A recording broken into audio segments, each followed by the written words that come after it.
Buongiorno, ben ritrovati, buon sabato, siamo in diretta come sempre. Tante le notizie oggi, la cronaca anche in primo piano perché c'è stato l'ennesimo incidente mortale nel Padovano, a morire un 26enne, poi ci collegheremo con la nostra redazione di Padova che si trova sul posto. Ma parliamo anche di viabilità e lo facciamo perché la vedo collegata subito con l'assessore Elisa De Berti, assessore regionale ai trasporti ma anche vicepresidente regionale. Buongiorno. Buongiorno a tutti. Intanto, Assessore, lei si trova sul Garda insieme al Ministro Gelmini, per cosa? Sì, siamo a Valiggio sul Mincio, nell'entroterra del Garda, con il Ministro Gelmini che è qui in qualità di Presidente della Comunità del Garda per presentare il progetto e lo stato di fatto del progetto della ciclovia del Garda, che è una delle ciclovie di interesse nazionale, delle 10 ciclovie di interesse nazionale, e ricordo sempre che delle 10 ciclovie ben 5 interesseranno e passeranno dal Veneto. È un progetto unitario che è stato fatto insieme con la Provincia Autonoma di Trento e la Regione Lombardia, ed oggi siamo qui a presentare a che punto siamo, però si va avanti. Un progetto che inizialmente sembrava impossibile e di difficile realizzazione, sembrava più che altro un sogno, oggi è quanto mai una necessità anche per dare sicurezza alle centinaia e migliaia di ciclisti che tutti gli anni percorrono la Gardesana, sicuramente una strada che non è adeguata e non è sufficientemente sicura per i ciclisti, quindi spero che questo sogno sia presto realtà. Assessore, parliamo anche di uno degli argomenti qui che continua a far discutere, che è la pedemontana veneta. I sindaci chiedono, i sindaci che si trovano nei pressi dove passa la pedemontana, chiedono tariffe più basse. Allora, la richiesta dei sindaci è ovviamente una richiesta più che legittima. Diciamo che le tariffe sono state individuate per poter mantenere un equilibrio economico-finanziario del piano che sorregge ovviamente la pedemontana. I sindaci giustamente si appellano al fatto che inizialmente erano previste delle esenzioni. Ricordo che non erano previste delle esenzioni per tutti, ma erano previste delle esenzioni per delle fasce d'età e anche limitate nel tempo, quindi non era un'esenzione comunque perenne che valeva per tutti. Che cosa abbiamo fatto? Siccome le tariffe della pedemontana erano ancora più alte di quelle odierne, abbiamo deciso di, altrimenti sarebbe stato veramente complicato percorrerla, di far pagare tutti per poter avere l'equilibrio del piano economico-finanziario, ma di far pagare tutti un po' meno. Ovviamente le tariffe restano ancora oggi alte, non è possibile fare ragionamenti di riduzione della tariffa in questo momento perché abbiamo deciso di aprire la pedemontana e di farla usufruire anche per abituare gli utenti alla sua esistenza, ovviamente far sapere che c'è.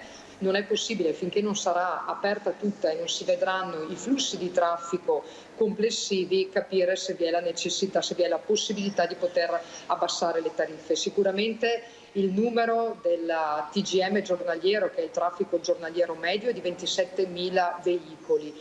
Tutto ciò che passerà da pedemontana al di sopra dei 27.000 veicoli, e quindi gli introiti maggiori potranno essere utilizzati per fare delle promozioni o comunque per individuare dei criteri per abbassare la tariffa. Consapevoli che la tariffa in questo momento è alta, però tutte le infrastrutture a pedaggio nei primi anni hanno comunque sempre tariffe elevate per poter ammortizzare il costo di costruzione. Ecco, un altro nodo da sciogliere è quello delle opere compensative. Ma guardate, opere compensative, la pedemontana sono 94 km e mezzo, ci sono 68 km e 300 metri di viabilità supplementare, quindi un'altra piccola pedemontana. Nella fase della progettazione era stato chiesto al territorio se volevano optare per le opere compensative, quindi maggiori opere compensative di viabilità, oppure un'opera che contenesse l'impatto dell'infrastruttura, che era sostanzialmente la realizzazione della pedemontana in trincea. La pedemontana è stata realizzata per oltre circa il 60% in trincea. Questo ovviamente ha assorbito tutte quelle risorse che potevano essere messe a disposizione delle opere compensative, ma è stata una decisione, credo, anche legittima da parte del territorio. L'apertura della Pedemontana, noi stiamo analizzando tutti i flussi di traffico a Pedemontana chiusa e man mano che la Pedemontana verrà aperta, poi verranno fatte delle valutazioni, così come vengono fatte su tutto il Veneto, dove ci saranno ancora criticità o dove la Pedemontana creerà criticità che prima di Pedemontana non c'erano, verranno fatte delle valutazioni. Tenete presente che i flussi di traffico che abbiamo in mano in questo momento individuano un paio di punti critici nella parte vicentina, dove ci saranno dei problemi sui flussi di traffico, diciamo in peggioramento rispetto alla realizzazione della Pedemontana. In tutto il resto della Pedemontana dovremmo essere tranquilli, o comunque sicuramente la situazione non peggiorerà o addirittura migliorerà in gran parte delle aree. Abbiamo il grosso nodo del casello di Montecchio Maggiore, perché sapete che non è realizzato da SIS, non è nel piano economico finanziario della Pedemontana, ma è nel piano economico finanziario della Brescia-Padova, che lo sta realizzando con qualche difficoltà, e quindi diciamo che l'attacco della 4 alla Pedemontana sarà l'ultimo tassello che verrà realizzato. Intanto Pedemontana nel 2022, per quanto è di competenza della Regione e di SIS, verrà aperta completamente. Ecco, l'arrivo dunque a Spresiano. Allora, l'arrivo a Spresiano non manca tanto, l'inaugurazione è vicina e il Presidente comunicherà la data a breve. Un'anticipazione, quando potrebbe essere? Non posso dirlo, non sono autorizzata. Nemmeno se è tanto lontano, se è vicino? No, non è molto lontano, però insomma in estate, prima della fine dell'estate faremo l'inaugurazione, ma la data la comunicherà il Presidente, anche perché la deve decidere esattamente, ovviamente, perché al momento non è ancora decisa. Assessore, parliamo anche del quarto lotto della tangenziale di Treviso, a che punto siamo? Allora, il quarto lotto della tangenziale di Treviso sapete che è legato alla viabilità in rientro e a quei 700 km di viabilità regionale e provinciale che la Regione ha restituito ad ANAS. Siamo quasi alla fine del percorso, con la firma dei verbali che spero nelle prossime settimane possa avvenire. Io ho già fatto richiesta anche formale ad ANAS affinché nel prossimo contratto di programma del 2022 sia aggiornamento, un nuovo contratto di programma. Questo insomma al Ministero non hanno ancora deciso, ma nulla cambia. Comunque ho chiesto che nel 2022 vengano stanziate le risorse per poter andare avanti con la progettazione del quarto lotto, perché sapete che c'è il progetto di fattibilità tecnica economica e bisogna andare avanti con la progettazione anche per poter capire meglio i costi, anche perché nell'ultimo anno c'è stato un po', è cambiato il mondo, e quindi col caro materiali sicuramente non saranno quelli che si erano previsti, però abbiamo la necessità che ANAS vada avanti con la progettazione, quindi di fatto tolte dal tavolo i finanziamenti delle opere che erano già in discussione con ANAS, il quarto lotto della tangenziale di Treviso diventa una priorità. Assessore, la ringrazio davvero. Grazie a voi, grazie, buona giornata. Grazie anche a lei, buon lavoro, grazie Assessore. Noi andiamo avanti e torniamo a parlare di cronaca dal Vicentino, perché un giovane militare statunitense di stanza alla caserma Ederle è stato fermato con l'utilizzo del taser la scorsa notte mentre ubriaco stava dando incandescenze in un locale della città berica. Poi sono intervenute le volanti della questura e varie forze dell'ordine. Lui si è opposto alle verifiche, si tratta di un 19enne. È stato quindi bloccato, però nel corso della lite un poliziotto è stato ferito e medicato al pronto soccorso cittadino, dove è stato giudicato guaribile in 5 giorni. Gli agenti non hanno avuto alternative che utilizzare il taser in dotazione nei confronti del militare, che è stato quindi arrestato per il reato di resistenza e lesioni a pubblico ufficiale. Al momento è piantonato in ospedale in attesa dell'udienza di convalida che si terrà oggi in tribunale. Ed ora torniamo invece a Padova, le fiamme al depuratore di Canordio, la procura ha aperto un fascicolo, si indaga per incendio colposo. Incendio doloso, fascicolo aperto a carico di ignoti. Ha avviato un'indagine la Procura di Padova sul rogo divampato nella notte tra mercoledì e giovedì nell'area esterna del depuratore Canordio gestito da Acegas APS. Tutto il piazzale dove sono divampate le fiamme nel frattempo è stato posto sotto sequestro. A condurre le indagini gli agenti della squadra mobile della Questura di Padova che stanno passando al setaccio le telecamere di videosorveglianza. Resta quindi la matrice dolosa, l'ipotesi oggi più accreditata, un incendio di vaste dimensioni, quello scoppiato con diversi materiali bruciati in pochissimo tempo, fatto che induce gli investigatori a pensare all'utilizzo di un accelerante. Le fiamme hanno completamente distrutto 6 dei 7 container presenti nel piazzale di proprietà di una ditta edile che sta eseguendo dei lavori nell'area. Ed ancora cronaca, martedì sarà lutto cittadino a Polverara, la comunità si prepara a dare l'ultimo addio al pilota di elicotteri Corrado Levorin, morto con le 6 persone che aveva a bordo sull'Appennino. Lutto cittadino nella piccola comunità di Polverara che si prepara a dare l'addio martedì mattina alle 9 nella chiesa parrocchiale a Corrado Levorin, il giovane pilota di elicotteri vittima di un incidente in volo dopo essere precipitato con il suo Agusta Koala sul monte Cusna lungo il versante emiliano dell'Appennino. L'elicottero della Avio Helicopters di Thiene, che da giorni faceva la spola tra la Toscana, dove era in corso una fiera internazionale della carta e un'azienda di Resana, era scomparso dai radar il 9 giugno. Dopo 2 giorni di ricerche, il velivolo era stato rintracciato. Tutti senza vita gli occupanti, Levorin e 6 manager, 4 turchi e 2 libanesi. Conosciuto e molto amato, Corrado Levorin lascia i genitori, attorno a cui si sta stringendo in questi giorni tutta la comunità. Ed ora parliamo di occupazione abusiva e andiamo a Mestre, nel Veneziano, dove per noi ci sono Ilaria Marchiori e Paola Barbato. I cittadini chiedono maggiore sicurezza. Ilaria, te la linea.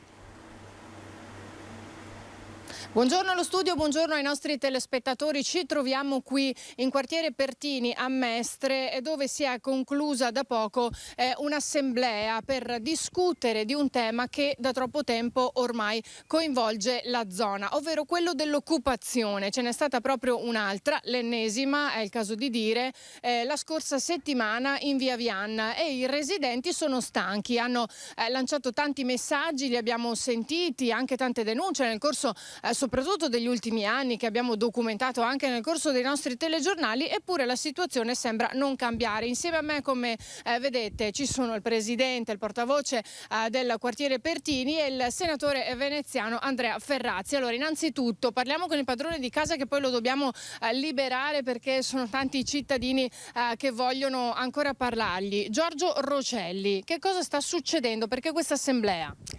L'assemblea succede perché c'è stata un'occupazione violenta in via Vian ed erano anni che non succedeva. Il quartiere si era riscattato con azioni meravigliose, perché qui si fa un po' di tutto, l'aggregazione, si fa consegna dei vestiario, insomma si fanno 1000 attività e noi ci aspettavamo che succedesse un'occupazione, e siamo ritornati indietro di parecchi anni, quando le occupazioni erano all'ordine del giorno, creando problemi all'ordine pubblico, ma soprattutto creavano disturbi enormi al quartiere, ai residenti, soprattutto agli anziani, che sono quelli più impauriti quando succedono queste cose. Tra l'altro questa occupazione, mi raccontavano anche gli altri residenti, è stata veramente aggressiva. Sì, è stata molto aggressiva, nel senso che hanno spaccato fuori il portoncino, hanno spaccato fuori i vetri, hanno messo lì una donna con un bambino davanti, un minore, a farsi scudo. Una cosa intollerabile per noi, perché intanto i bambini vanno tutelati al massimo, ma poi la violenza che abbiamo subito, come dire, nel quartiere è stata grande. grande, i residenti sono lì tutti impauriti e hanno preteso un'assemblea immediata e pretendono anche che il comune in qualche maniera reagisca e ci diano risposte a questo. Rocelli, sbaglio, forse ricordo male, ma vi erano state fatte delle promesse in passato in tal senso? Sin dubbio no. Anche nel passato, quando abbiamo fatto occupazioni di spazio per dimostrare che volevamo un quartiere sicuro, tranquillo, e ci avevano anche dato delle risposte positive, ci avevano assicurato che sarebbero state inserite dentro delle telecamere sui luoghi meno frequentati e un controllo maggiore del territorio, cosa che abbiamo visto non è successo. Per cui siamo qua adesso in assemblea a chiederlo di nuovo. Ecco, qual è la vostra richiesta? La nostra richiesta intanto è quello che fra poco andremo a parlarne al prefetto che ci ha assicurato un incontro. Poi abbiamo chiesto alle forze politiche di non lasciarci soli su queste cose qua e pretendiamo che tutti si diano da fare affinché si ricrei una stagione di tranquillità, di sicurezza, soprattutto per gli anziani, soprattutto per i bambini che non devono vedere azioni violente come in questo caso. Grazie Presidente, se deve andare la lasciamo andare, altrimenti può rimanere ancora qui. Grazie, arrivederci. E appunto, proprio perché si chiede l'appoggio della politica, anche lei, senatore Ferrazzi, non è la prima volta che si occupa della situazione qui in quartiere Pertini e oggi ha voluto presenziare a questa assemblea e abbiamo visto anche in platea molti consiglieri comunali anche del Partito Democratico. Io credo che debbano muoversi tutti, devono muoversi certamente le forze politiche e le istituzioni, perché la garanzia della sicurezza per i cittadini di questo territorio è imprescindibile. Questo è un territorio che ha lavorato in questi anni per riscattarsi, per costruire sicurezza, serenità, contro le case abusive, contro lo spaccio, contro il degrado e ha fatto, a motivo dell'impegno di questo comitato presieduto dal Presidente Rocelli, ha fatto dei salti di qualità straordinari in questi anni. Ora non possiamo consentire che si torni indietro, è per questo che ho più volte attivato sia il Parlamento, ho portato qui anche rappresentanze parlamentari a visitare questa realtà, ho parlato questa settimana col signor Prefetto che come sempre si è immediatamente adoperato per trovare la soluzione, parlerò lunedì mattina, chiamerò il Questore, qui va garantita la sicurezza.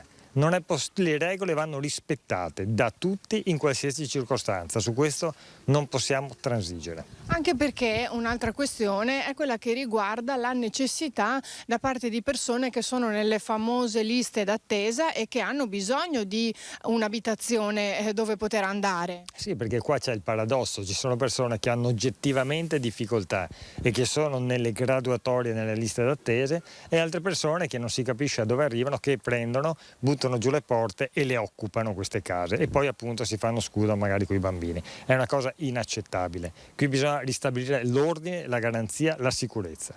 Anche lei pensa di poter dare una mano in tal senso? Assolutamente, appunto bisogna agire tutti compattamente con l'intervento del signor Prefetto, del signor Questore che abbiamo richiesto, sollecitato e prontamente sono intervenute. Faremo tutto quello che serve perché qui deve esserci la qualità della vita. Naturalmente in particolare devono impegnarsi gli enti locali, quindi in primis il comune che deve garantire qui la qualità dei servizi, il presidio dei servizi e i servizi anche delle case del comune, che devono essere appunto a disposizione dei cittadini in modo tale che quelli che hanno davvero il diritto le possano, abitare. Allora ringraziamo anche il senatore del Partito Democratico Andrea Ferrazzi. Questo è quanto qui da quartiere Pertini a Mestre. Se non ci sono altre domande restituisco la linea allo studio. Grazie davvero a Ilaria Marchiori e Paola Barbato, grazie anche a a Ferrazzi e all'ospite con cui insomma che ci ha spiegato la situazione al quartiere Pertini di Mestre.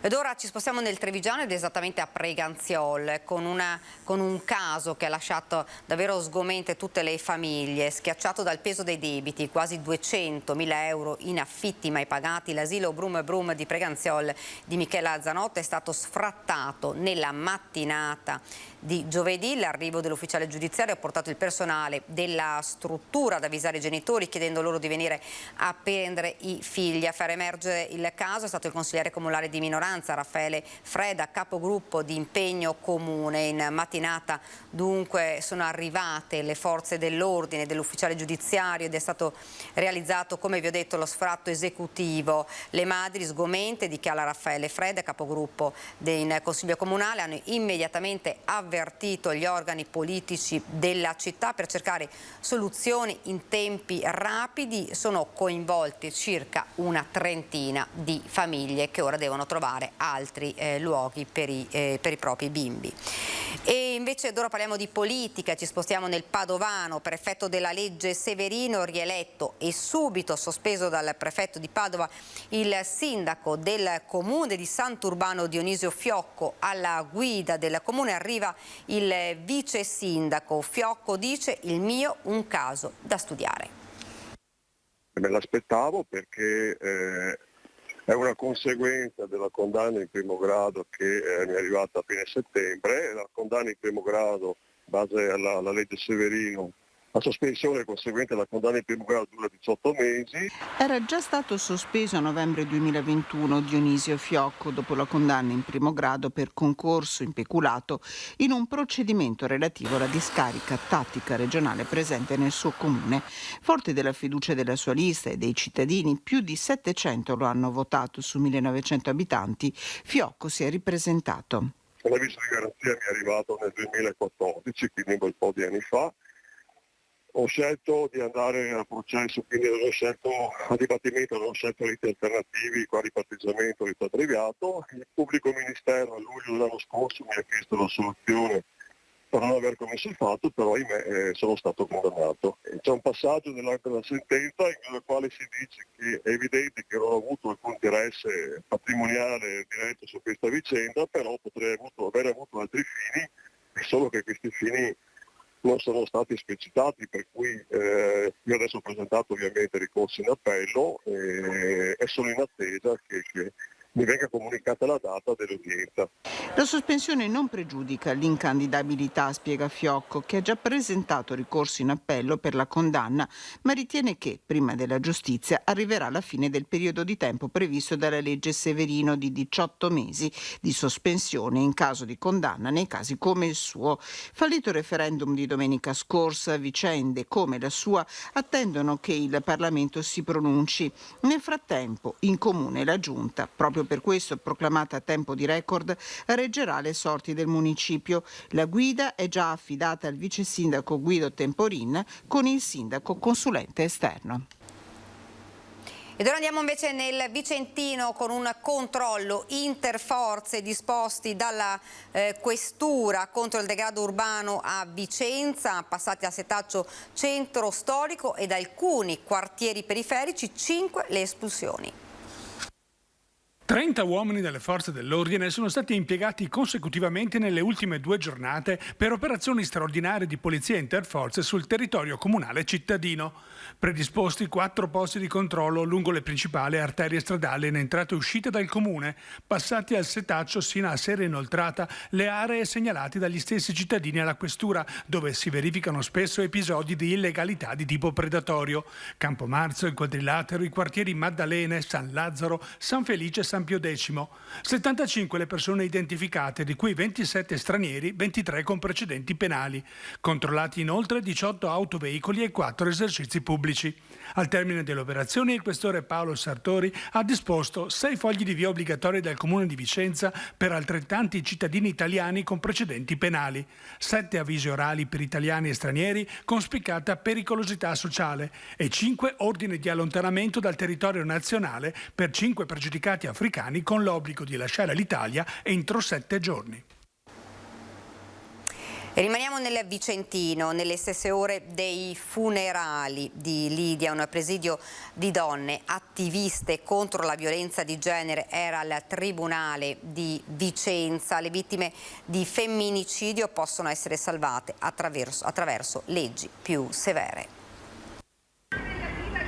Viviamo con il dolore nel cuore e con una rabbia determinata e fortissima. A nome delle donne madri di vittime di violenza maschile istituzionale denunciamo le condizioni di ingiustizia che subiamo insieme alle nostre figlie e figli da parte dello Stato italiano. Inizia così il documento che le rappresentanti di 2 associazioni di donne attiviste sopravvissute alle violenze di genere consegneranno al presidente del Tribunale di Vicenza Alberto Rizzo. Nel giorno dei funerali di Lidia Milikovic queste donne esprimono la loro protesta contro lo Stato e le istituzioni. Lidia e Gabriella potevano essere salvate con leggi più severe. Il documento verrà inviato anche al ministro della Giustizia Marta Cartabia perché, dicono, il sistema sottostima, svilisce e ignora le denunce. Al posto di rinchiudere le madri e i bambini vittime di violenza nelle case rifugio bisogna rinchiudere i violenti.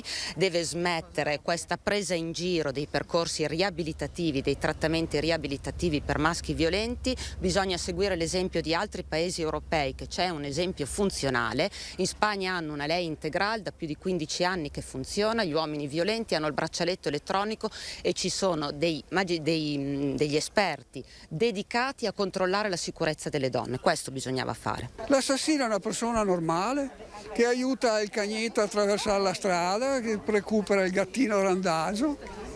E poi dopo però uccide. Perché se per caso la gente ha una doppia personalità, è brava anche a mascherare quello che uno è rancore che si porta dentro. Femminicidio in vita, dal momento che la violenza viene cancellata, ridotta a normale conflitto. I violenti li proteggete e li giustificate! Noi pretendiamo che chi ha consentito a Zatlan di massacrare 2 donne si assuma le responsabilità delle proprie scelte, perché di scelte si è trattato, e consideriamo lo Stato italiano responsabile di non avere saputo proteggere le vittime.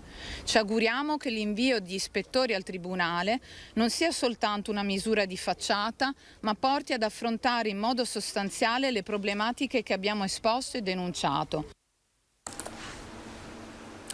E ricordiamo che negli ultimi giorni, in pochissimi davvero giorni, ci sono stati 4 femminicidi, 1 in Friuli e 3 nel Veneto. Una situazione davvero difficile di cui abbiamo ampiamente parlato e di cui continueremo a parlare proprio perché per evitare che questo fenomeno continui e per cercare di lanciare l'appello come le forze dell'ordine chiedevano più volte alle donne, così come le associazioni a tutela proprio delle donne chiedevano di lanciare l'appello proprio alle mogli, alle fidanzate, alle donne di recarsi dalle forze dell'ordine, di chiedere aiuto quando ci si trova in una situazione difficile all'interno delle mura domestiche. Ed ora parliamo invece di Covid, diamo la lettura del bollettino regionale delle ultime 24 ore. Sono cresciuti, sono aumentati i contagi, lo abbiamo visto nelle ultimi bollettini, e c'è stato ancora un balzo della curva dei contagi da Covid-19 in Veneto, dove nelle ultime 24 ore si sono registrati 4.419 positivi, che portano il totale a 1.791.837. Dunque questo il bollettino, che segnala fra l'altro un decesso, che porta purtroppo le vittime a 14.750 da inizio pandemia.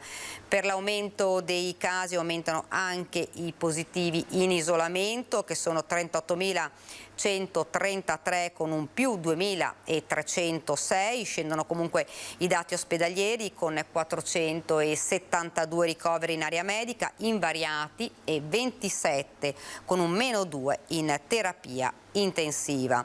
Per la campagna vaccinale ieri sono state effettuate 2.076 somministrazioni, in maggior parte 1.954 si tratta di terze dosi. Ed ora ci fermiamo per qualche istante di pubblicità, poi torniamo in studio con altre notizie, altri ospiti ed altra cronaca.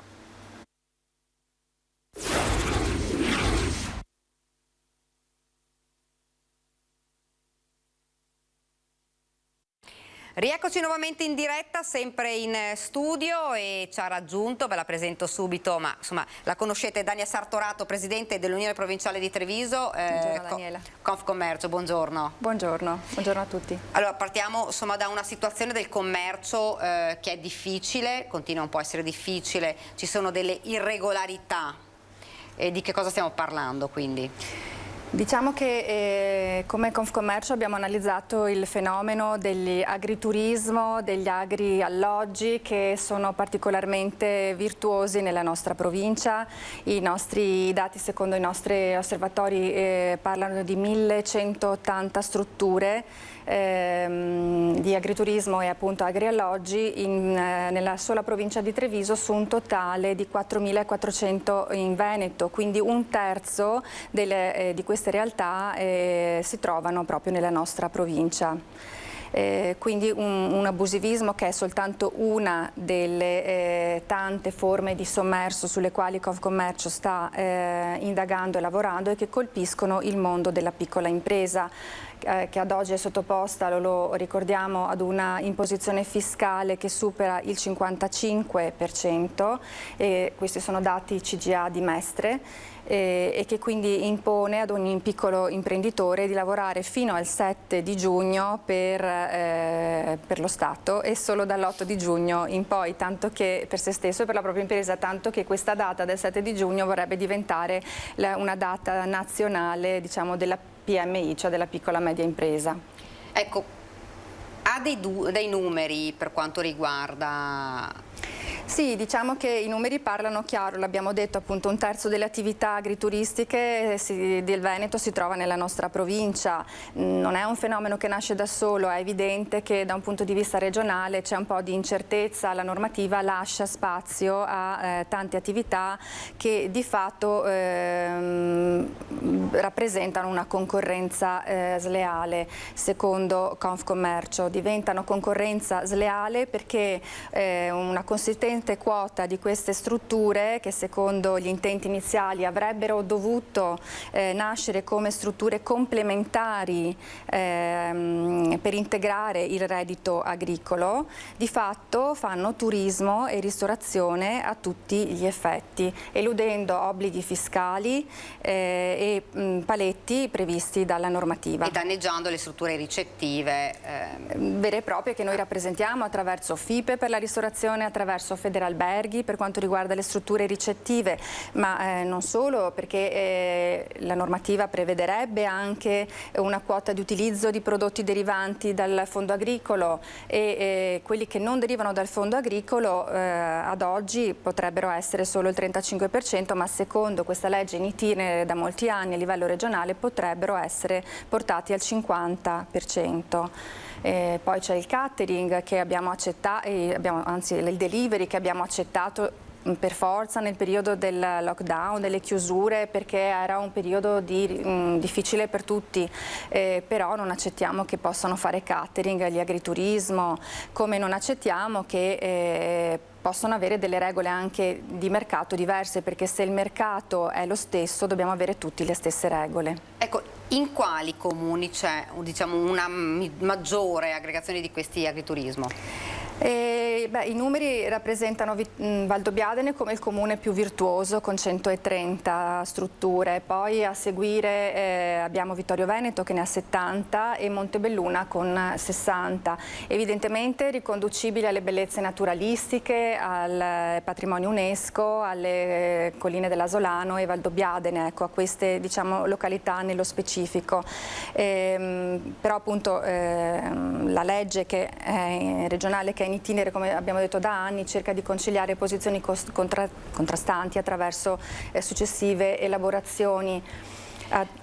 Ecco, volevo chiedere, questa situazione che è già difficile di per sé, che cosa porta?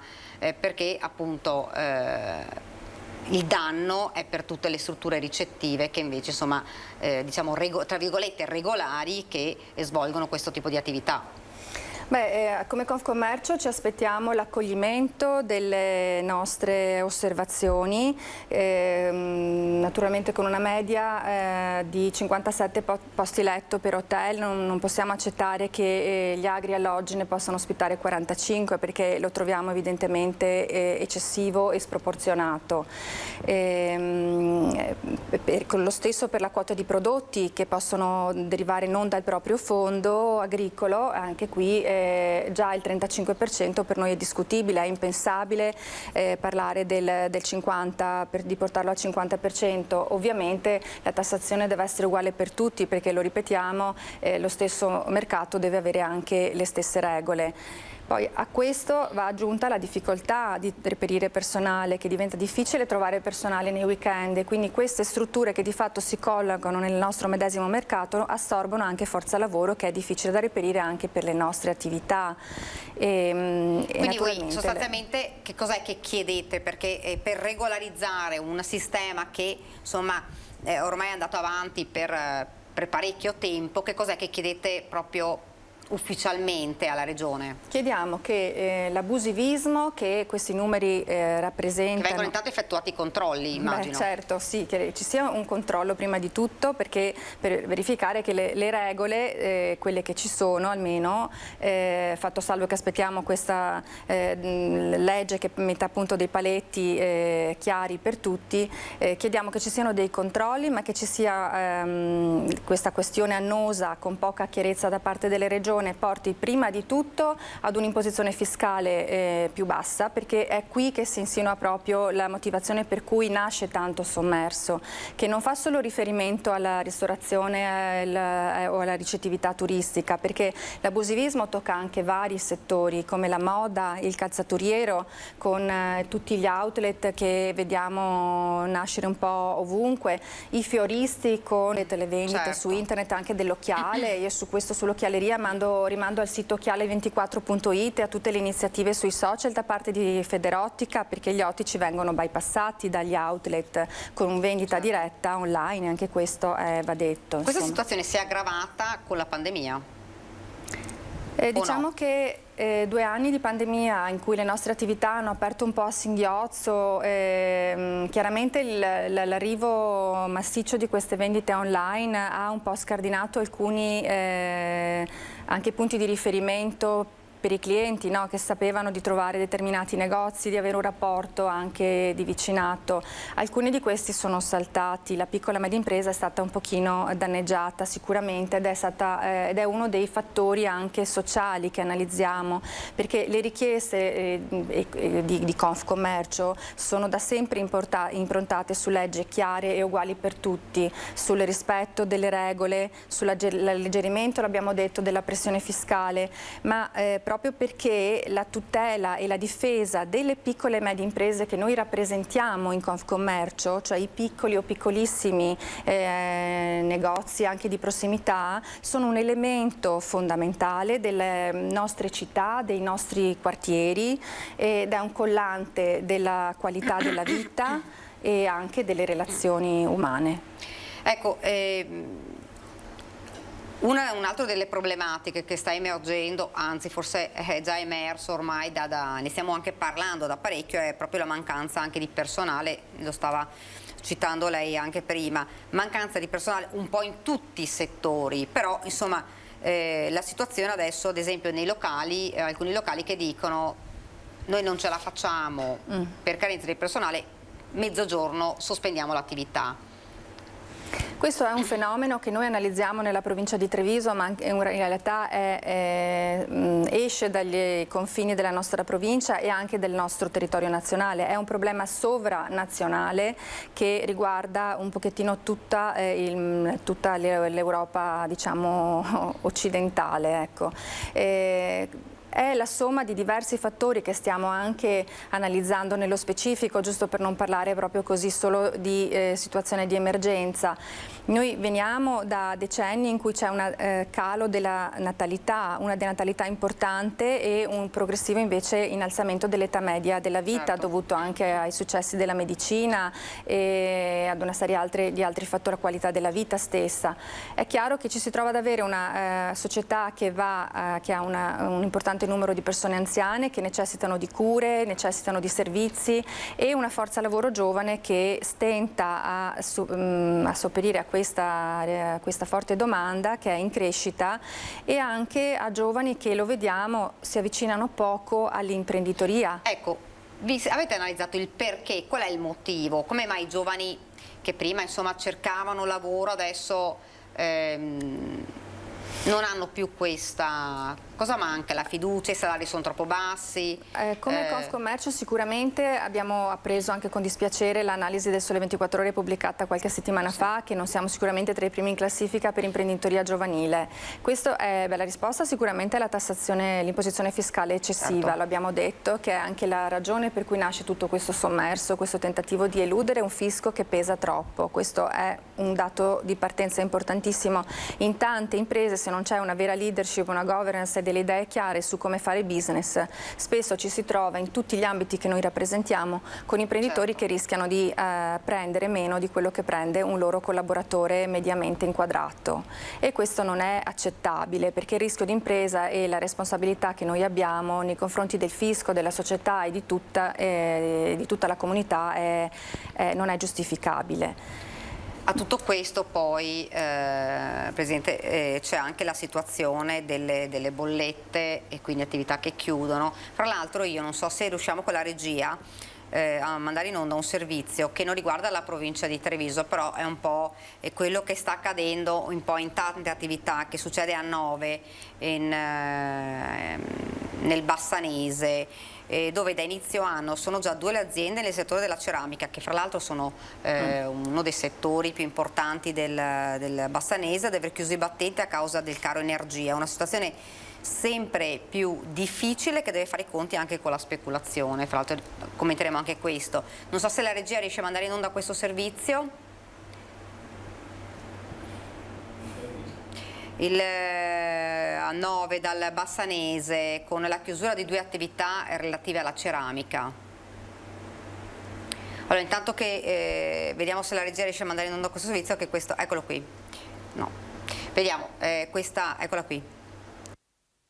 Il preventivo di spesa che noi avevamo fatto si è alzato, quindi non paghiamo più i 2.550 euro, ma noi siamo a 3.550 euro. Bollette quindi che continuano a crescere, quasi raddoppiate anche dai numeri stellari di gennaio, quando il settore della ceramica si è inginocchiato ai numeri spaventosi del costo dell'energia.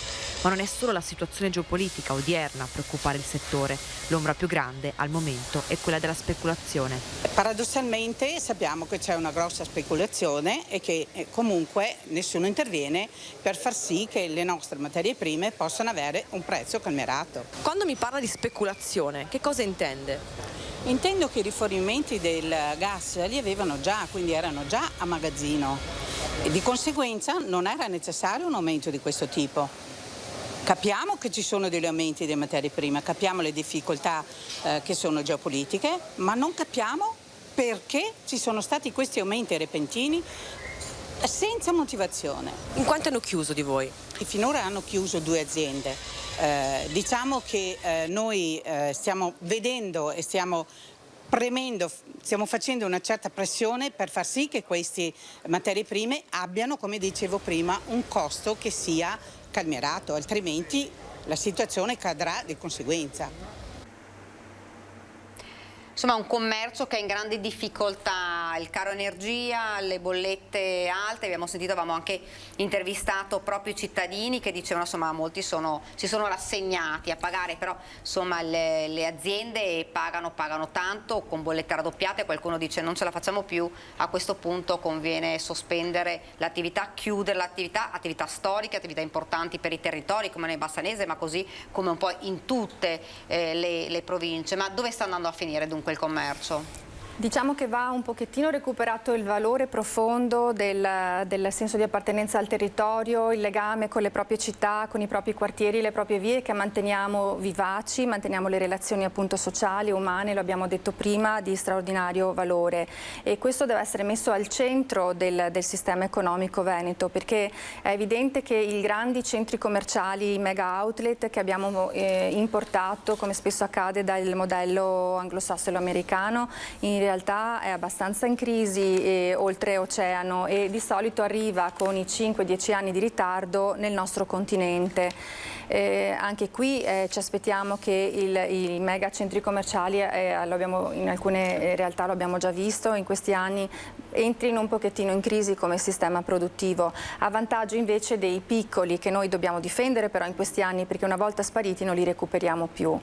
Sembra un po' un paradosso, le città si riempiono di turisti dopo 2 anni in cui insomma abbiamo visto le città svuotate dalla gente perché non ci si poteva muovere. Adesso sono tornati i turisti, ma adesso si svuotano del commercio. Non è che proprio si svuotano, è che vanno sostenuti quelli che hanno il passaggio generazionale, che non sempre vede facile, perché qui si inserisce il fenomeno delle famiglie ridotte, che è la denatalità di cui parlavo prima. Se una volta c'erano famiglie con tanti figli, numerose, c'era un aiuto anche fraterno a darsi una mano reciproca, oggi parliamo di figli unici, al massimo 2, quindi è difficile anche avere un aiuto relazionale delle relazioni familiari, che invece hanno caratterizzato lo sviluppo delle imprese che oggi si avviano alla seconda o terza generazione. Ed è anche difficile poi all'interno dell'organico spesso formare delle persone interne. Non è impossibile, ma va messo in conto una formazione, una condivisione degli obiettivi con il personale che eventualmente potrebbe prendere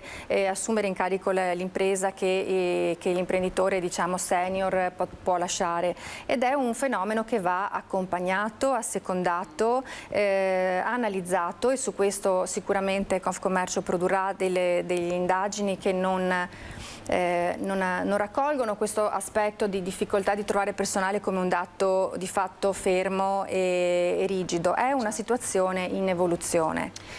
Io non so se è già pronta la nostra Chiara Gaiani, perché come vi ho detto all'inizio di questa diretta, la cronaca sempre in primo piano, c'è stato l'ennesimo incidente mortale nel Padovano, appena la nostra Chiara Gaiani e Cristian Roque Allende sono sul posto, noi ovviamente passiamo la linea a Chiara proprio per raccontare di questa ennesima vittima della strada. Mentre attendiamo il collegamento parliamo dei lavoratori, la situazione lavoratori difficile, abbiamo detto, anche per una questione proprio di salari troppo bassi, cosa? Sì, diciamo che anche qui dagli Stati Uniti ci arriva un fenomeno che è già partito da qualche anno, dei licenziamenti, diciamo grandi licenziamenti. Ecco, anche chi ha dei lavori ben retribuiti e degli inquadramenti che normalmente sono molto attrattivi, lasciano il loro posto di lavoro per una scelta di vita diversa, per recuperare del tempo che non hanno avuto tempo, che non hanno vissuto a pieno come hanno voluto, per un senso per vivere nuove esperienze o per cambiare anche tipo di professionalità. Questo è un fenomeno che si inserisce insieme anche a questa difficoltà che abbiamo visto è il frutto di 2 anni di pandemia, e probabilmente ci aspettiamo che ci vorranno ancora altrettanti 2 anni per ritornare ad un mercato del lavoro che non risenta più di questi scossoni che lo hanno abbastanza destabilizzato. E in questo periodo è importante incidere, riteniamo che sia fondamentale incidere anche sulle forme contrattuali esistenti. Stiamo facendo un grosso lavoro come Confcommercio per recuperare alcune soluzioni contrattuali insieme alle sigle sindacali principali con le quali attraverso l'ente bilaterale lavoriamo, proprio per produrre anche degli strumenti di facile introduzione e che rendano più attraente il mercato del lavoro nei settori che noi oggi rappresentiamo, che però lo sappiamo che è un problema anche non solo del nostro settore. Ecco. Quindi incidere non soltanto, diciamo, sul reddito del lavoratore, ma non come unico elemento, perché non è sicuramente solo una questione di reddito, altrimenti non si spiegherebbero i grandi licenziamenti. Ecco. Ecco, io vedo sullo schermo, chiedo un attimo a Daniel Sartorato di attendere, perché vedo sullo schermo la nostra Chiara Gaiani che si trova con Cristian Rocche Allende a Gazzo Padovano, dove c'è stata, ve l'avevo anticipato prima, l'ennesima vittima della strada. Chiara, buongiorno. Sì, ci troviamo esattamente lungo la provinciale 26 Bassanese, Davide Ceccato, 26 anni, questo il nome della vittima, arrivava con il suo doblò proprio da Gazzo Padovano, all'altezza di quella curva che vedete ha perso il controllo del suo furgone, ha iniziato a sbandare finendo varie volte addosso alla casa che vedete alle mie spalle, finendo la sua corsa più o meno in questa zona. Sono ancora presenti i guanti usati dai soccorritori. Tutto è avvenuto intorno alle 3 della scorsa notte, un botto, l'esplosione di una bomba, ci hanno raccontato alcuni vicini che sono corsi fuori per capire che cosa fosse capitato, tentando di prestare i primi soccorsi al giovane che era accartocciato, che era all'interno della macchina, purtroppo accartocciata. Sono arrivati immediatamente i soccorsi sanitari, il SUEM, i vigili del fuoco che hanno estratto il corpo ancora in vita di Davide Ceccato, poi sono arrivati anche gli agenti della polizia stradale che stanno cercando di ricostruire l'esatta dinamica di quanto è accaduto. È stato trasportato in ospedale a Cittadella, ma dopo poche ore purtroppo il suo giovane cuore non ce l'ha fatta. Davide Ceccato è morto vittima dell'ennesimo incidente sulla strada. Stava rincasando probabilmente. Davide Ceccato abita proprio a Gazzo Padovano, non lontano dal luogo in cui ci troviamo. Ecco una storia terribile che vi raccontiamo in questo sabato assolato di inizio estate, che ancora una volta porta alla ribalta il tema della sicurezza sulla strada, di quanto sia importante guidare con attenzione e con prudenza. Grazie davvero a Chiara, grazie, buon lavoro. Noi torniamo a parlare con Daniel Sartorato. Voi come associazione lanciate un appello agli imprenditori? Sì, l'appello è senz'altro quello di resistere, dato che è stato fatto uno sforzo importante nei 2 anni di pandemia, di resistere ancora, perché sicuramente i segnali sono molto incoraggianti. Abbiamo avuto segnali primaverili veramente incoraggianti, poi abbiamo ospitato il Giro d'Italia che ci ha proiettato in una dimensione internazionale. Sicuramente avremo una bellissima finestra estiva e chiaramente invitiamo a rivolgersi veramente con fiducia. I nostri uffici si trovano nell'Ascom di Treviso, nell'Ascom di Castelfranco Veneto, nell'Ascom di Oderzo e nell'Ascom di Vittorio Veneto, e l'Unione Provinciale anch'essa ha sede a Treviso, e ci si può rivolgere con fiducia per trovare sia le risposte sulle quotidiane esigenze, ma anche i bandi, tutte le nuove risorse che vengono messe a disposizione del PNRR, ma anche per i ragionamenti sulla formazione trasversale per i giovani e per le donne, per tutte le categorie che noi rappresentiamo,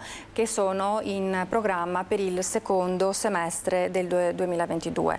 E con questo ci auguriamo anche di superare l'incertezza del prossimo autunno, che ancora ha qualche zona d'ombra buia, però diciamo che dopo quello che abbiamo superato negli ultimi 2 inverni, crediamo che veramente la strada sia in discesa e che ci si possa sicuramente concentrare invece sul sviluppo del prossimo futuro.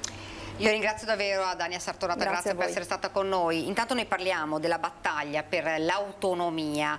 Ieri a Belluno il Ministro per gli Affari Regionali, Maria Stella Gelmini, ha invocato la collaborazione tra Nord e Sud di fronte alle polemiche incandescenti di questi giorni che rischiano di azzoppare l'iter. All'orizzonte l'incontro tra il Ministro e i governatori del Veneto, Lombardia ed Emilia Romagna, in programma la prossima settimana. Chiediamo strumenti nuovi, ha detto il sindaco Mario Conte. Vediamo il servizio.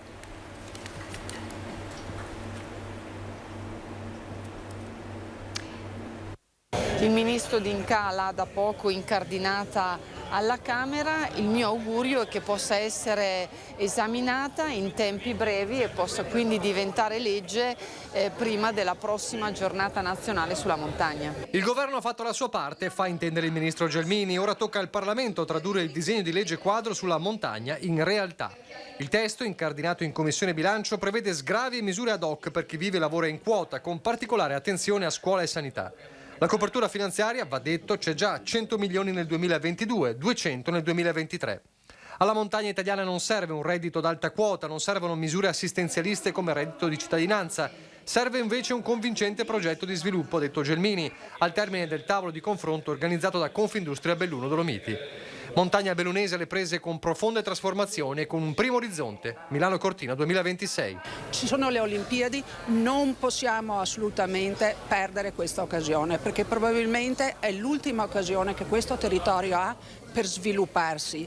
C'è un grave tema della demografia e dobbiamo combatterla, e si combattono con regole, con voglia di fare, ma anche con i soldi, per cui portare in montagna qualcosa di più serve a questo. Noi non chiediamo assistenzialismo, assolutamente, la gente di montagna non ne ha bisogno di regole certe. Certezza quindi e capacità di programmazione, come sottolineato anche dal presidente della provincia Roberto Padrin e da Dario Bond, presidente del Fondo Comuni di Confine, che si è rivolto anche alla regione perché dia piena attuazione alla specificità del bellunese prevista nello statuto regionale. Non solo, le province interamente montane devono essere considerate dalla stessa legge nazionale sull'autonomia. Ma perché non potete avere un attimo di attenzione, un occhio di attenzione alla provincia di Sondrio, di Ossola Verbania, di Belluno, che sono realtà riconosciute dalla legge? Altro nodo, quello delle infrastrutture utili alla montagna, affrontato con un videomessaggio dal presidente nazionale di Confindustria Carlo Bonomi. Questione nel bellunese quanto mai aperta. Non è più l'ora di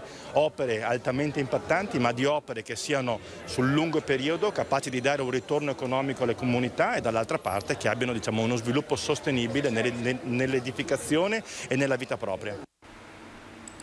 Ed ora parliamo invece di siccità, ne stiamo parlando anche nel corso dei nostri telegiornali, l'allarme lanciato da tutti, e ci sono anche le prime ordinanze antispreco di acqua nei comuni. Parte proprio Montebelluna nel Trevigiano, e a Treviso intanto il comune chiede più acqua per evitare che le acque reflue rendano più salubre l'acqua dei canali. Allarme e siccità da nord a sud, scattano le prime ordinanze per evitare di sprecare acqua potabile. I comuni recepiscono, sulla base dell'ordinanza del 3 maggio emanata dalla Regione del Veneto, le raccomandazioni dei gestori di acquedotti e sono invitati a limitare il consumo di acqua ai soli scopi igienici e domestici. Il divieto tipo per lavaggio di cortili e piazzali, lavaggio domestico di veicoli a motore, riempimento di vasche da giardino, fontane ornamentali, innaffiare orti e giardini, e ovviamente sono esclusi da questa ordinanza i servizi pubblici di igiene urbana, il verde pubblico ovviamente, e l'utilizzo zootecnico o produttivo per le attività regolarmente autorizzate. L'ordinanza, firmata da Montebelluna, primo comune nella Marca, prevede l'applicazione di sanzioni, multe dai 25 ai 500 euro. Ricordo a tutti che tutto questo serve per far sì che non ci dovessimo trovare in difficoltà con l'acqua potabile, per cui è un segnale. A Treviso, dove nei canali confluiscono le acque reflue, il timore è che la siccità possa compromettere anche la salubrità dell'aria. C'è un tavolo aperto che varierà quelli che sono gli apporti di acqua a Treviso per garantire che i canali abbiano acqua costante. Ci vorrà qualche anno per realizzare tutta la rete fognaria, ma sicuramente quella sarà la direzione. Altri comuni per il momento si sono limitati a coinvolgere la popolazione con avvisi e indicazioni di comportamento. Occhi puntati dunque sulla gestione dell'acqua, ma non solo da parte dei privati. Duro l'attacco di oggi del segretario del Partito Democratico Veneto, Andrea Martella, contro la Regione, accusata di mancanza di programmazione. Se ogni anno, dice Martella, in modo crescente si ripete questo copione, significa che un vuoto di intervento esiste. La Regione ha il compito di tutelare il territorio e non è concepibile che puntualmente la risposta all'emergenza sia quella di rifugiarsi all'ombra dello Stato. Parla di gestione improvvisata Martella, rilanciando su piani di irrigazione con tecniche innovative sulla creazione di nuovi invasi. Siccità che sta interessando anche il Bassanese, dove ha portato a posticipare i turni di irrigazione dei canali del Brenta. Emergenza idrica causa siccità, posticipati di una decina di giorni turni di irrigazione in partenza dai canali del Brenta. Fiume in forte sofferenza con una portata di 25 metri cubi al secondo e per legge il deflusso vitale di 5 metri cubi al secondo. Ai canali ora mancano 5 metri cubi al secondo e a nulla sono servite le richieste avanzate alla Regione Veneto dal Consorzio di bonifica di anticipare l'acqua dalla diga del Corlo, previsto per il 1° luglio. Niente. Dalla Regione nessuna risposta a questa richiesta in emergenza, tanto che l'ente consortile si è trovato costretto a posticipare le irrigazioni, dicevamo, chiudendo la roggia Grimana Vecchia e canale unico 2 in destra Brenta, le rogge Bernarda, Civrana, Michele e Morosina in sinistra Brenta. Sarà data comunque priorità al servizio irriguo nelle aree dotate di maggiore affluenza idrica, mentre saranno sospese tutte le irrigazioni di soccorso. Nel frattempo sarà avviato un monitoraggio per eventuali misure da intraprendere per cercare di arginare una situazione che, come già detto, rischia di minare tutte le colture del nostro territorio. E a livello nazionale superano i 2 miliardi di euro i danni causati dalla siccità all'agricoltura. Lo sostiene Coldiretti, secondo cui più di un quarto del territorio nazionale, il 28%, è a rischio desertificazione. Sta affrontando una situazione di grande siccità che riguarda le regioni del sud ma anche quelle del nord, dove la grande sete assedia città e campagne. Dunque una situazione davvero difficile. A preoccupare, precisa Coldiretti, la riduzione delle rese di produzione delle coltivazioni in campo, come il grano, che fa segnare quest'anno un calo del 15% della resa della raccolta, ma in gravissima difficoltà ci sono anche girasole, mais ed altri cereali. Dunque una situazione davvero difficile e complicata. Come vi ho detto, sono già partiti molti provvedimenti da parte dei comuni. Ora invece andiamo nel Padovano ed esattamente ad Abano Terme, perché andiamo a parlare con il sindaco riconfermato e intanto a cui facciamo i complimenti, Federico Barbierato. Buongiorno. Buongiorno a voi e a tutti gli ascoltatori. Dunque complimenti, riconfermato sindaco d'Abano Terme, insomma ha già festeggiato ormai. Sì, abbiamo già festeggiato il giorno dopo, adesso stiamo già pensando alla realizzazione dei progetti che questa città aspetta anche a livello infrastrutturale, quindi siamo già ripartiti. Abano ha bisogno di continuità, ha bisogno di guardare avanti con ottimismo. I primi 3 mesi dell'anno a livello di presenze turistiche sono molto incoraggianti, siamo quasi ai livelli del 2019, quindi dobbiamo continuare su questa strada perché questa città deve riprendersi definitivamente dopo 2 anni di Covid. Ecco, sindaco, per quanto riguarda la squadra, riconfermata la giunta oppure ci sono nomi nuovi? La settimana prossima ci troviamo con i 3 gruppi che sostengono la mia candidatura, che hanno sostenuto in questi anni. Credo che non ci saranno problemi. Abbiamo una squadra coesa, esperta e che ha 5 anni di lavoro alle spalle, quindi credo che non ci saranno problemi nel ricostituire quel gruppo che ha lavorato bene in questi 5 anni. Per voi è una continuazione di un percorso che ovviamente è già iniziato e dunque le cose più importanti che si sente di fare adesso da, insomma, non posso dire neosindaco, ma da sindaco riconfermato? Ma noi abbiamo alcuni progetti importantissimi da realizzare perché sono già stati ottenuti attraverso il PNRR, la casa di comunità, che è il nuovo ambito dove si svolgerà tutta la salute territoriale di Abano, Montegrotto e Torreglia, quindi 40.000 cittadini coinvolti in questo nuovo progetto di sanità territoriale, il tema della riqualificazione di alcune parti del territorio, il tema della presentazione di un progetto insieme al Consorzio di bonifica che abbiamo fatto nei mesi scorsi, che ci auguriamo trovi adeguato finanziamento perché si tratta del rischio idrogeologico, quindi assieme al Consorzio di bonifica abbiamo progettato un'opera molto importante del valore di oltre 7 milioni di euro e quindi assieme alla promozione del territorio che tornerà sia in Italia che all'estero, questi sono gli impegni che dobbiamo portare avanti nei prossimi giorni. Ecco, lei stava accennando a livello insomma, turistico, com'è la situazione lì ad Abano Terme? Ma diciamo che il turismo italiano ha tenuto in questi 2 anni, è stato il principale protagonista del nostro territorio.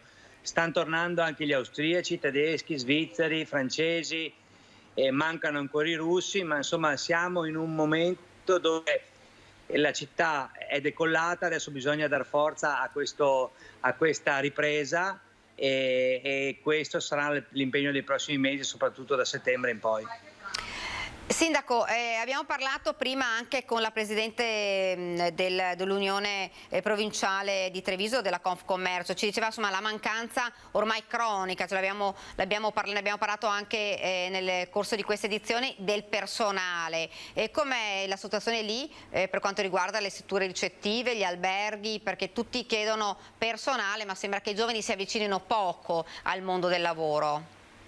Sicuramente questo è un momento di difficoltà in tutto il comparto del turismo italiano. Qui ad Abano stiamo cercando di rafforzare il rapporto con l'Istituto Alberghiero, che è un istituto che sforna decine e decine di ragazzi che poi qualche volta si fermano, ma che a volte non si fermano a lavorare sul territorio.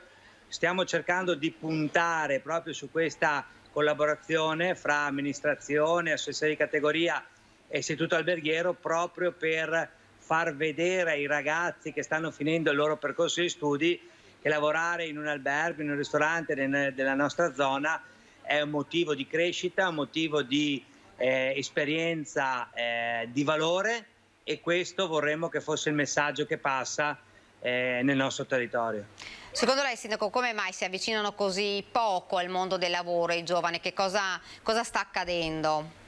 Ma credo che sia un concorso di cause, un buco demografico, strutturale, ci sia anche un utilizzo del reddito di cittadinanza che ha battuto in testa, io dico, e sicuramente anche la capacità dei nostri albergatori, dei nostri imprenditori di trattenere il personale con politiche aziendali che rendano, che valorizzino le risorse umane e che quindi investano continuativamente su questo tema, che oggi è un tema strategico, perché rischiamo di non lavorare non per mancanza di lavoro ma per mancanza di lavoratori.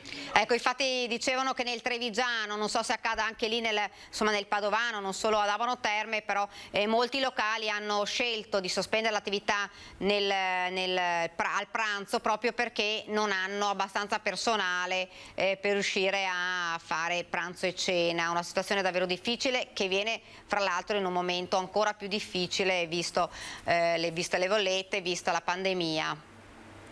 Beh, devo dire che nei nostri hotel non è ancora così. Certo, c'è una difficoltà a reperire manodopera, soprattutto anche qualificata. È un tema perché soprattutto i ristoranti, i pubblici esercizi, alcuni devono lavorare come dire sottodimensionati, proprio perché non hanno tutta la forza lavoro a disposizione. Naturalmente il tema del turismo impatta anche sul lavorare il sabato e la domenica, e quindi impatta anche su aspetti legati alla conciliazione dei tempi di vita e di lavoro che non sempre purtroppo si riescono a conciliare. Sindaco, un'ultima domanda. Allora, la prossima settimana si incontrerà con i suoi gruppi che l'hanno sorretta in questa tornata elettorale. Quando sarà il Consiglio Comunale? Quando presenterà la nuova Giunta? Io credo che entro un paio di settimane dovremo convocare il Consiglio Comunale, quindi entro quella data avremo anche già la Giunta in attività. Non mi ha detto se ci sarà qualche nome nuovo, però. Qualcosa potrebbe esserci. Qualche novità. Grazie Sindaco, grazie e buon lavoro. Grazie a voi, buona giornata a tutti, arrivederci. Grazie. Noi ci fermiamo ora per qualche istante di pubblicità, poi torniamo in studio con altri ospiti, torneremo a parlare anche di siccità, ma non solo, parleremo anche di pedemontana e anche di cronaca. Qualche istante di pubblicità.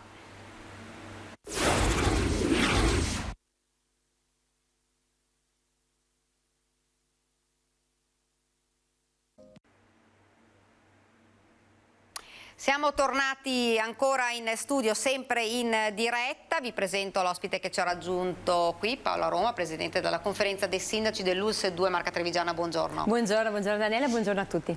Dunque, prima una notizia: è morto la scorsa notte nell'infermeria dei Frati Cappuccini a Conegliano, dove risiedeva dal 2017 padre Flavio Roberto Carraro, 90 anni, vescovo emerito di Verona. Lo rende noto oggi il settimanale diocesano Verona Fedele. Alcuni giorni fa Carraro era stato colpito da polmonite e le sue condizioni si sono aggravate fino al decesso. Dunque, partiamo da, abbiamo parlato anzi fino ad ora di siccità, abbiamo parlato di una situazione difficile, abbiamo visto i dati relativi all'agricoltura con davvero danni importanti alle colture, e c'è anche una problematica sui vigneti, Paola. Sì, quella relativa alla flavescenza dorata. La Regione del Veneto, che ovviamente nelle sue linee guida ha individuato come 2 trattamenti importanti l'insetto che va a intaccare proprio la foglia e lo Scaphoideus titanius, è proprio una delle attività sulle quali stiamo concentrando anche gli incontri con la popolazione, soprattutto nell'agricoltura, proprio relativamente a questa malattia che appunto colpisce la foglia, questo insetto va a seccare poi la foglia, gli effetti si hanno in maniera esponenziale, vengono moltiplicati per 10, se porta fino alla morte della pianta stessa, quindi sostanzialmente da 10, 100, 1000, e va proprio a colpire nelle situazioni in cui non vengono fatti questi tipi di trattamenti. La Regione del Veneto adesso sta facendo una fortissima attività proprio di contrasto a questo tipo di insetto, proprio perché causa grossi problemi ai vigneti che già attualmente hanno delle grosse peculiarità rispetto a questo. Molte sono appunto le associazioni che si sono attivate proprio per questo, con delle attività proprio rivolte con degli agronomi che passano proprio a verificare, ma soprattutto il tutto è controllato da parte della Regione Veneto, e credo che questa sia una grossissima attività, perché anche nei nostri territori, soprattutto appunto del nostro territorio proprio a confine che poi va verso il veneziano, c'è appunto un attacco molto importante rispetto a questo. Ci sono zone maggiormente colpite da questo? Sì, per esempio anche la nostra, per una buona parte proprio è stato fatto proprio un incontro tramite la Regione proprio per individuare proprio e invitare proprio a osservare le linee guida della Regione che parlano di questi interventi contro questo insetto che devono essere necessariamente fatti proprio per preservare la situazione della vite. Chiaramente è una situazione di pieno monitoraggio e controllo, tanto che la Regione ovviamente farà le verifiche preposte proprio per essere tranquilli rispetto a questo. Quindi l'invito caldo che facciamo anche noi agli agricoltori, a chi ha appunto degli appezzamenti di terreno a coltivazione di vite, è di fare questi trattamenti che, ripeto, sono obbligatori, sono previste da una delibera anche della Regione del Veneto, che diventano fondamentali proprio per andare a trattare, perché questo potrebbe colpire anche quei vigneti che hanno avuto il trattamento, se non viene fatto anche dai successivi, da chi ci sta sostanzialmente ai lati. Quindi diventa chiaramente una importante attività non solo di prevenzione, ma in questo caso proprio di intervento, perché gli effetti potrebbero esserci nel tempo e portano appunto fino alla morte chiaramente della vite. Ecco, Paola, noi abbiamo parlato di siccità, abbiamo Paolo Roma, anche sindaco di Ponte di Piave, abbiamo detto che molti comuni stanno pensando alle prime ordinanze per ridurre l'uso dell'acqua, proprio per cercare di arginare questa problematica che sta diventando allarmante e difficile. Sì, sicuramente. A Ponte di Piave? Sì, in questo aspetto già l'ordinanza della Regione del Veneto del 3 maggio, che appunto è divenuta tout court applicabile, noi stiamo osservando questa con anche delle buone pratiche rispetto a quello che è stato anche l'intervento da parte di Piave Servizi, che è la società che appunto gestisce anche la parte dell'acquedotto e della fognatura nei nostri comuni. Sicuramente diventa importante un'attività di sensibilizzazione da farsi con i cittadini, ma ci rifaremo sostanzialmente a quell'ordinanza regionale proprio per evitare dei doppioni e appunto delle interazioni di questo tipo. Sicuramente l'allarme è importante anche rispetto alla situazione del fiume Piave, che come avrete visto in questi giorni chiaramente è veramente in una secca pazzesca. Ecco Paola, l'uso indiscriminato dell'acqua può portare a delle multe ai cittadini? Sì, sicuramente lo diventa in applicazione proprio di questo tipo di ordinanza, ma soprattutto anche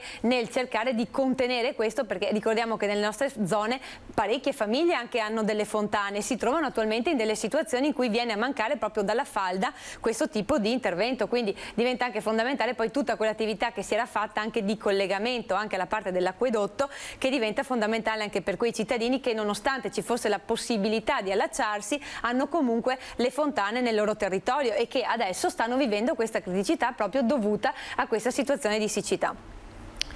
Parliamo invece di di temi anche sanitari, perché stanno partendo, se non sbaglio, le iscrizioni per i corsi di laurea, quindi un po' un appello ai giovani. Abbiamo parlato che i giovani si avvicinano poco al mondo del lavoro, insomma forse un po' di più al mondo dello studio. Sì, sicuramente quello delle professioni sanitarie è un appello appunto che parte attraverso la direzione del nostro direttore dottor Benazzi, ma che va appunto a insediarsi a tutti i nostri comuni, perché a luglio uscirà effettivamente il bando per tutte quelle che sono le professioni sanitarie: assistente sanitario, audioprotesista, igienista, infermiere, ostetrico. Questo diventano fondamentali perché abbiamo 2 sedi, quella di Treviso dove appunto vengono svolti tutti questi corsi, mentre quella di Conegliano è proprio dedicato alle assistenti sanitarie. Diventa fondamentale perché sicuramente sono queste figure di cui abbiamo necessità e bisogno, prevede appunto un corso di laurea triennale, uscirà appunto il bando a luglio e poi a settembre, verso il 15 di settembre appunto ci saranno le prove. Facciamo un appello proprio ai ragazzi perché si avvicinino proprio in questa situazione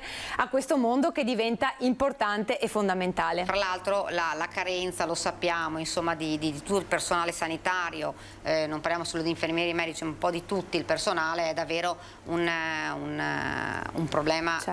Certo, sicuramente anche quello delle assistenti sanitarie come anche quello dell'audioprotesista diventano funzioni fondamentali, perché le assistenti sanitarie per esempio abbiamo imparato a conoscerle anche durante le vaccinazioni, erano presenti in tutti i punti che abbiamo ed è una di quelle professioni fondamentali, perché oltre a prendersi cura di questo fa tantissime altre cose di promozione della salute, di intervento proprio di prevenzione, e che noi comuni sostanzialmente ora stiamo cercando di promuovere. Ecco, uno dei temi che abbiamo sempre affrontato, che continuiamo a affrontare, che insomma l'ASL ha più volte sottolineato, è quello dell'umanizzazione delle cure. Sì, e questo viene fatto anche attraverso questi ragazzi che stanno frequentando i corsi di laurea, chi già iscritto. C'è un contest letterario che con appunto il direttore, il dottor Coppe, e anche con la dottoressa Sturniolo viene portato avanti con questi ragazzi, proprio con dei testi. Hanno un contest alla quale possono partecipare, dove proprio devono anche comunicare in determinate situazioni ai pazienti e ai loro familiari le situazioni che chiaramente vanno a modificarsi sotto il profilo sanitario. Diventa importante appunto anche per loro questa modalità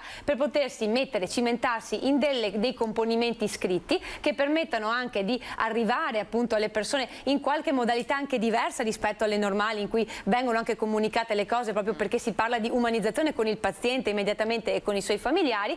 E questa è anche la sede con la quale la conferenza di sindaci, e quindi ringrazio tutti i sindaci perché questa è stata un'adesione insieme. Oltre a questo contest letterario c'è anche l'ideazione del logo della conferenza dei sindaci, che viene fatto proprio da questi ragazzi, devono sentirselo proprio, e chissà che appunto tra di loro ci possa essere anche la possibilità di avvicinarsi anche sotto a questo aspetto a tutta quella che è la parte del sociale, perché naturalmente, come sappiamo, e già l'assessore Lanzarin più volte, insomma, abbiamo fatto un lavoro rispetto a questo, il sociale e il sanitario devono necessariamente dialogare insieme. Ecco, oggi c'è stata un'altra importante inaugurazione, che è la Casa di Lara, ed è un'iniziativa importantissima. Certo, per il nostro territorio è una delle opportunità date appunto da AREP, in questo caso nel contesto di Villorba, del comune di Villorba. Diventa importante perché fa parte della rete Interagento, che lavora con la rete Sinergasia, ed è un insieme appunto di soggetti del nostro territorio che hanno coprogrammato e coprogettato insieme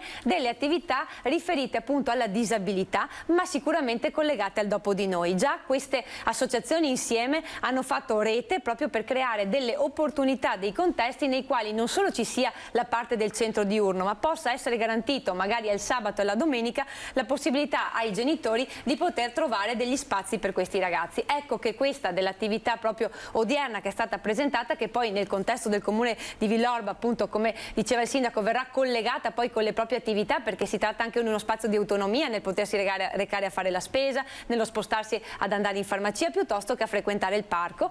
Diventano attività fondamentali che verranno inserite nella programmazione dei piani di zona, che appunto avranno adesso, attraverso l'assessore Lanzarin, proprio delle linee che andranno poi a identificare le operatività nei tavoli che appunto stanno già lavorando appunto assieme alle nostre assistenti sociali, assieme ai rappresentanti politici dei comuni e ai tecnici dell'azienda sanitaria, e verrà contestualizzato all'interno dei piani di zona con delle progettualità. Hanno manifestato anche loro per questo aspetto il loro interesse, ma diventa chiaramente una di di quelle attività che permette di mettere insieme anche diverse progettualità, dal laboratorio che viene fatto manuale di falegnameria piuttosto che all'orto sinergico che viene fatto, rispetto anche a quegli spazi dedicati con le figure degli educatori all'esprimere le varie sensazioni dei ragazzi e quindi nel partire proprio a parlare di loro attraverso quello che hanno al loro interno. Questo è importante perché porta proprio il nome di una ragazza che ha frequentato tramite l'AREP questo tipo di servizio e chiaramente serve anche per i propri compagni, per chi ha frequentato con lei anche la parte del centro diurno,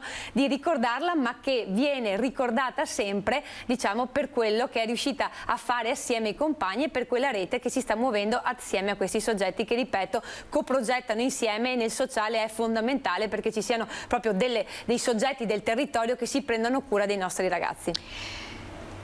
Io parlerei anche di una questione di cronaca che riguarda il disagio giovanile, perché proprio di recente c'è stato un vertice in prefettura, si parla insomma di iniziative adesso repressive ma anche di prevenzione, proprio perché sono emersi in questo periodo molti casi, non diciamo tantissimi perché poi, ma molti casi di giovanissimi che si rendono responsabili di reati.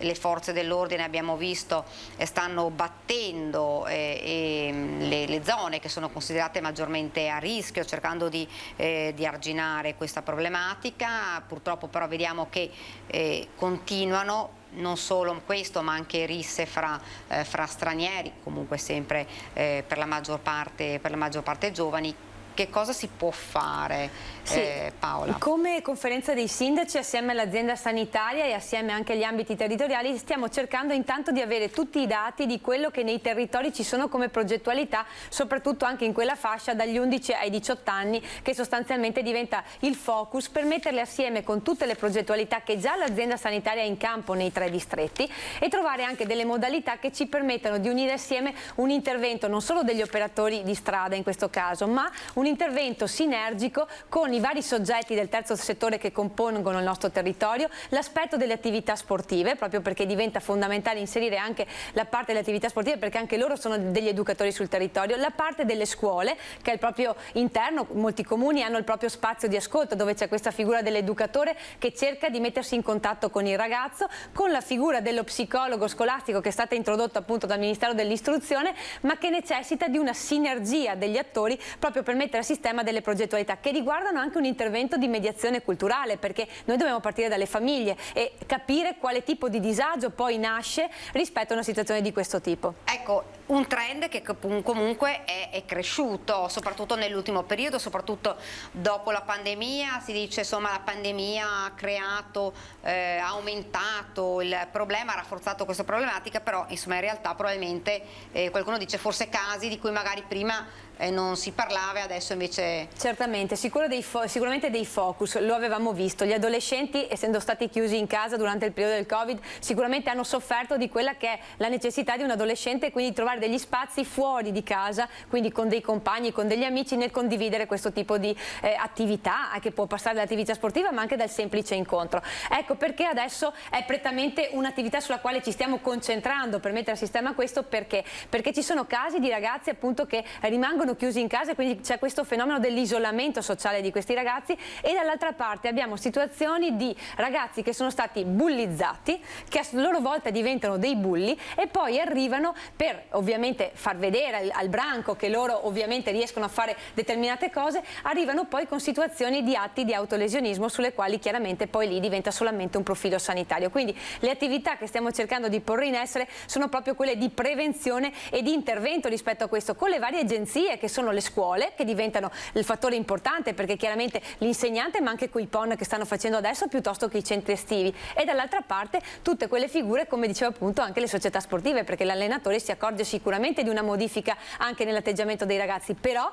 tutta quella fascia degli educatori di strada sono fondamentali perché permettono anche l'aggancio di questi ragazzi, ma soprattutto permettono poi di attivare degli indicatori anche attraverso l'educativa riferita a loro, ma con le famiglie. Ecco appunto il ruolo della famiglia rimane però il centro sicuramente ed è il fulcro importante sul quale stiamo cercando di andare ad attivare anche delle progettualità. Abbiamo la necessità di capire che anche negli spazi in cui uno vive probabilmente anche sotto l'aspetto dello studio può non avere queste risposte. Allora dovremmo concentrarci su quelle attività che, ripeto, anche nelle parrocchie, tutti quanti noi quando eravamo piccoli trovavamo nelle parrocchie quei centri di aggregazione, quei punti di riferimento. Ecco perché credo che sia necessario poi questo lavoro sinergico di squadra di tutto il territorio, proprio per cercare di intervenire in prevenzione sotto questi aspetti sociali.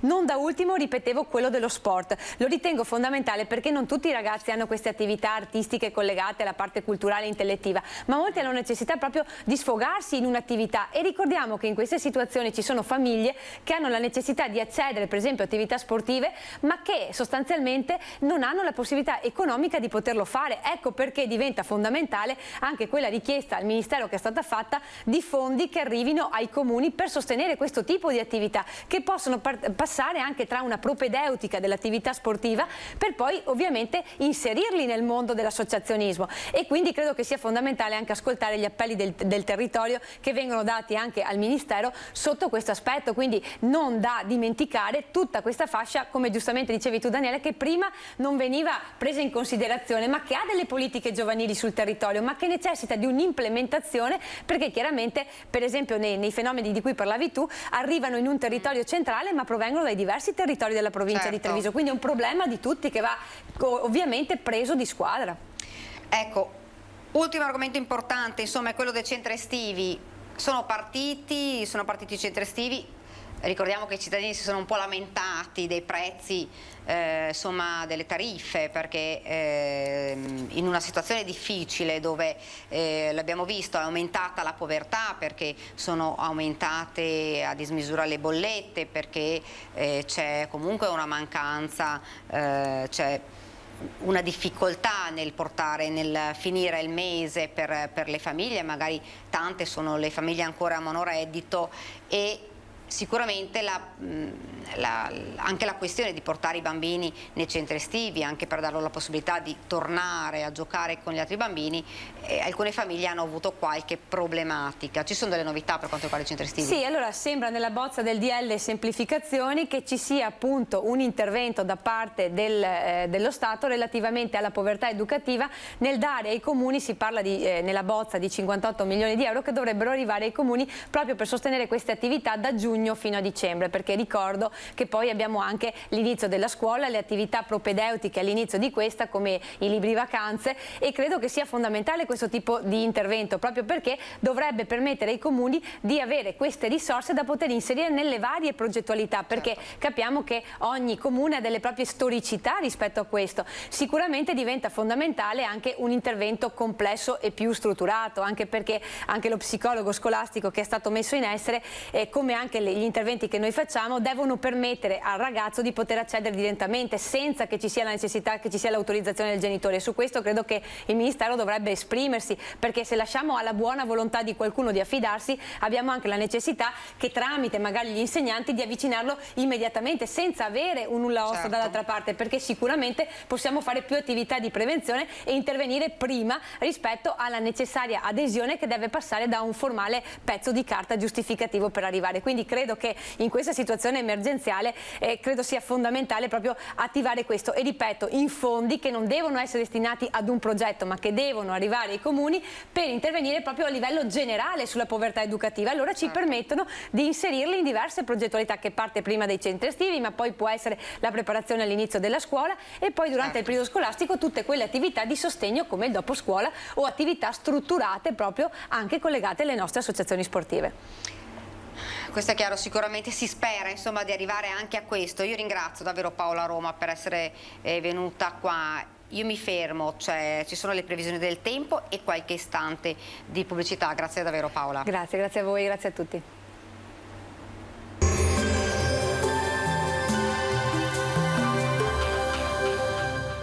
Cooperativa Agricola Volpago. Da noi trovi la carne fresca di prima qualità, genuina e salutare per il tuo benessere. Ci trovi a Volpago del Montello, Pieve del Grappa e Tre Baseleghe.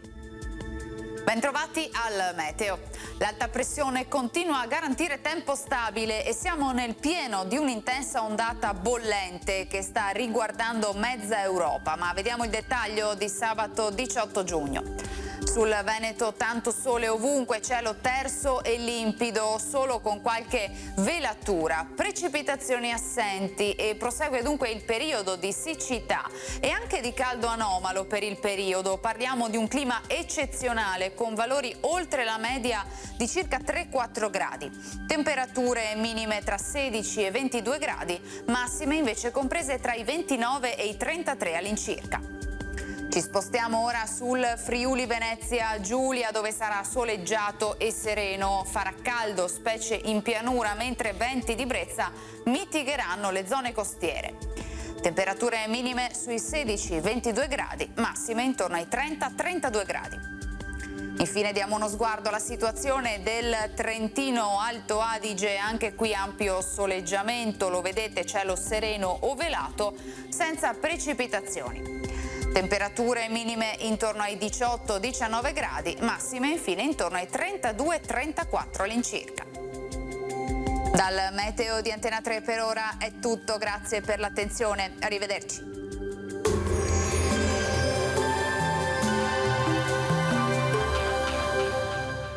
Cooperativa Agricola Volpago. Da noi trovi la carne fresca di prima qualità, genuina e salutare per il tuo benessere. Ci trovi a Volpago del Montello, Pieve del Grappa e Tre Baseleghe.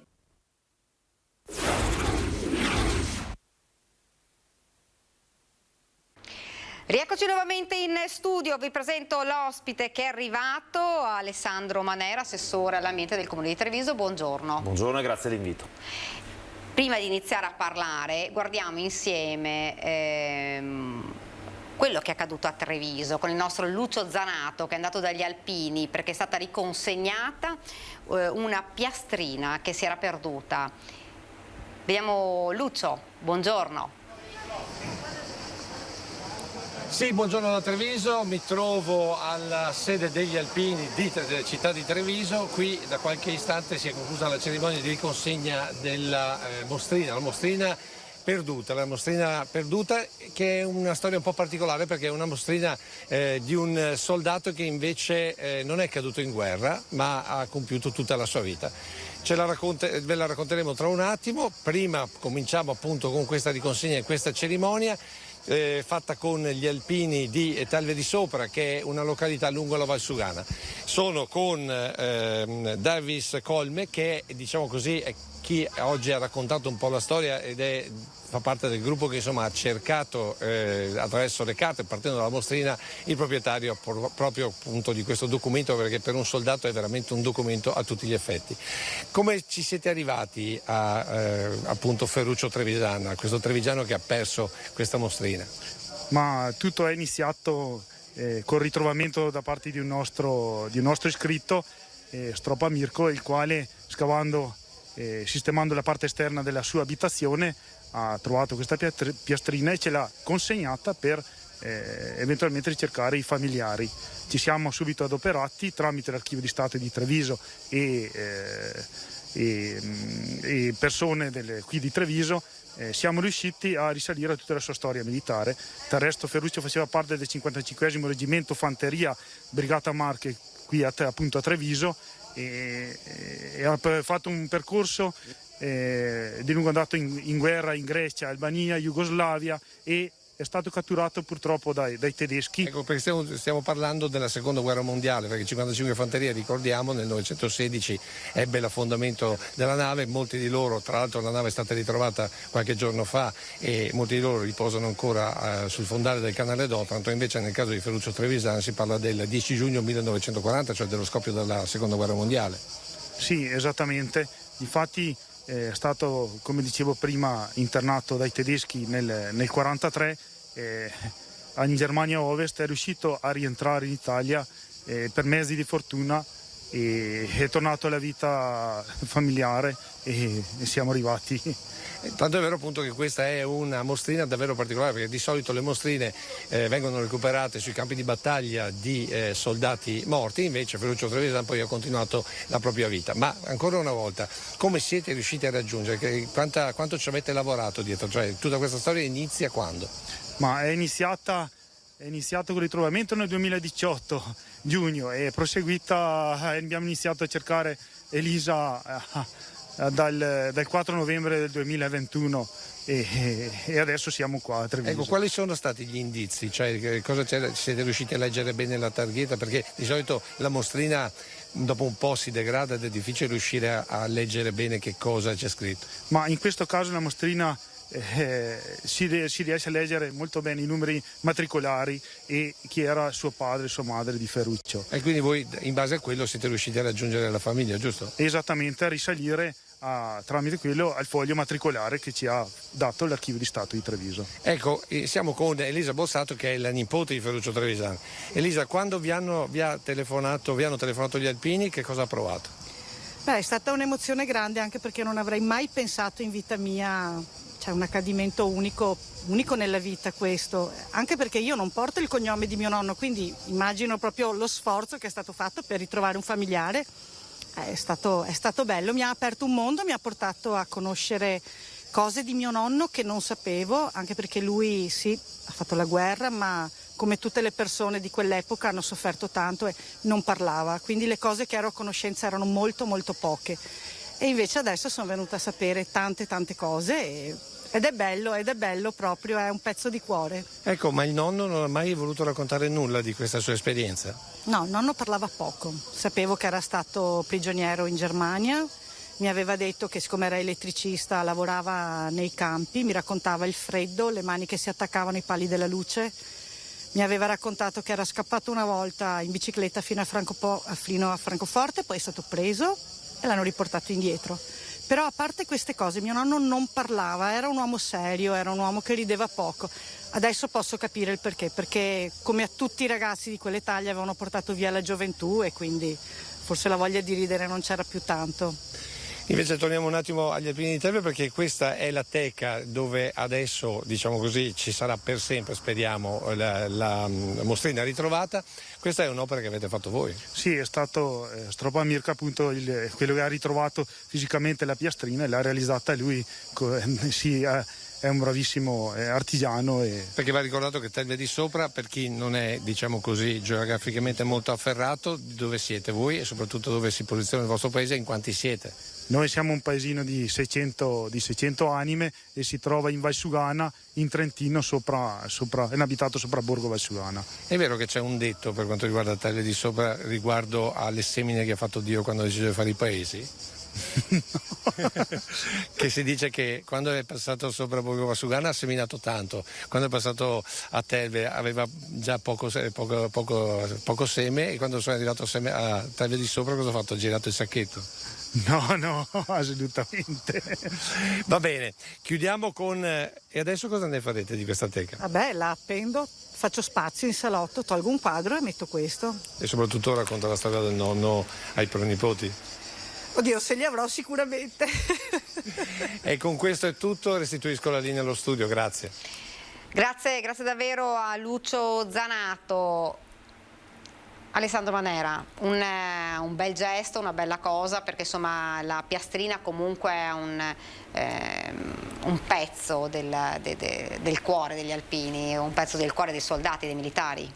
Certo, ero anch'io alla consegna di questa mostrina, di questa placchetta di ferro, in realtà non è neanche acciaio, che ha resistito al tempo e che racconta la storia della sofferenza di tanti, peraltro non solo di Trevisan, peraltro Ferruccio che era di Santabona, viveva a Santabona, però la storia incredibile è come altri alpini, perché lui era un fante in realtà, hanno recuperato questa piastrina in maniera casuale e l'hanno voluta riconsegnare tramite gli alpini di Treviso al gruppo Salsa Reginato, di cui anch'io mi onoro di far parte, alla famiglia di origine. Ma la cosa incredibile nei racconti è stata come sono riusciti a trovare la famiglia, perché chi è Trevisan Ferruccio? Non esiste più. E allora hanno contattato la famiglia tramite Facebook.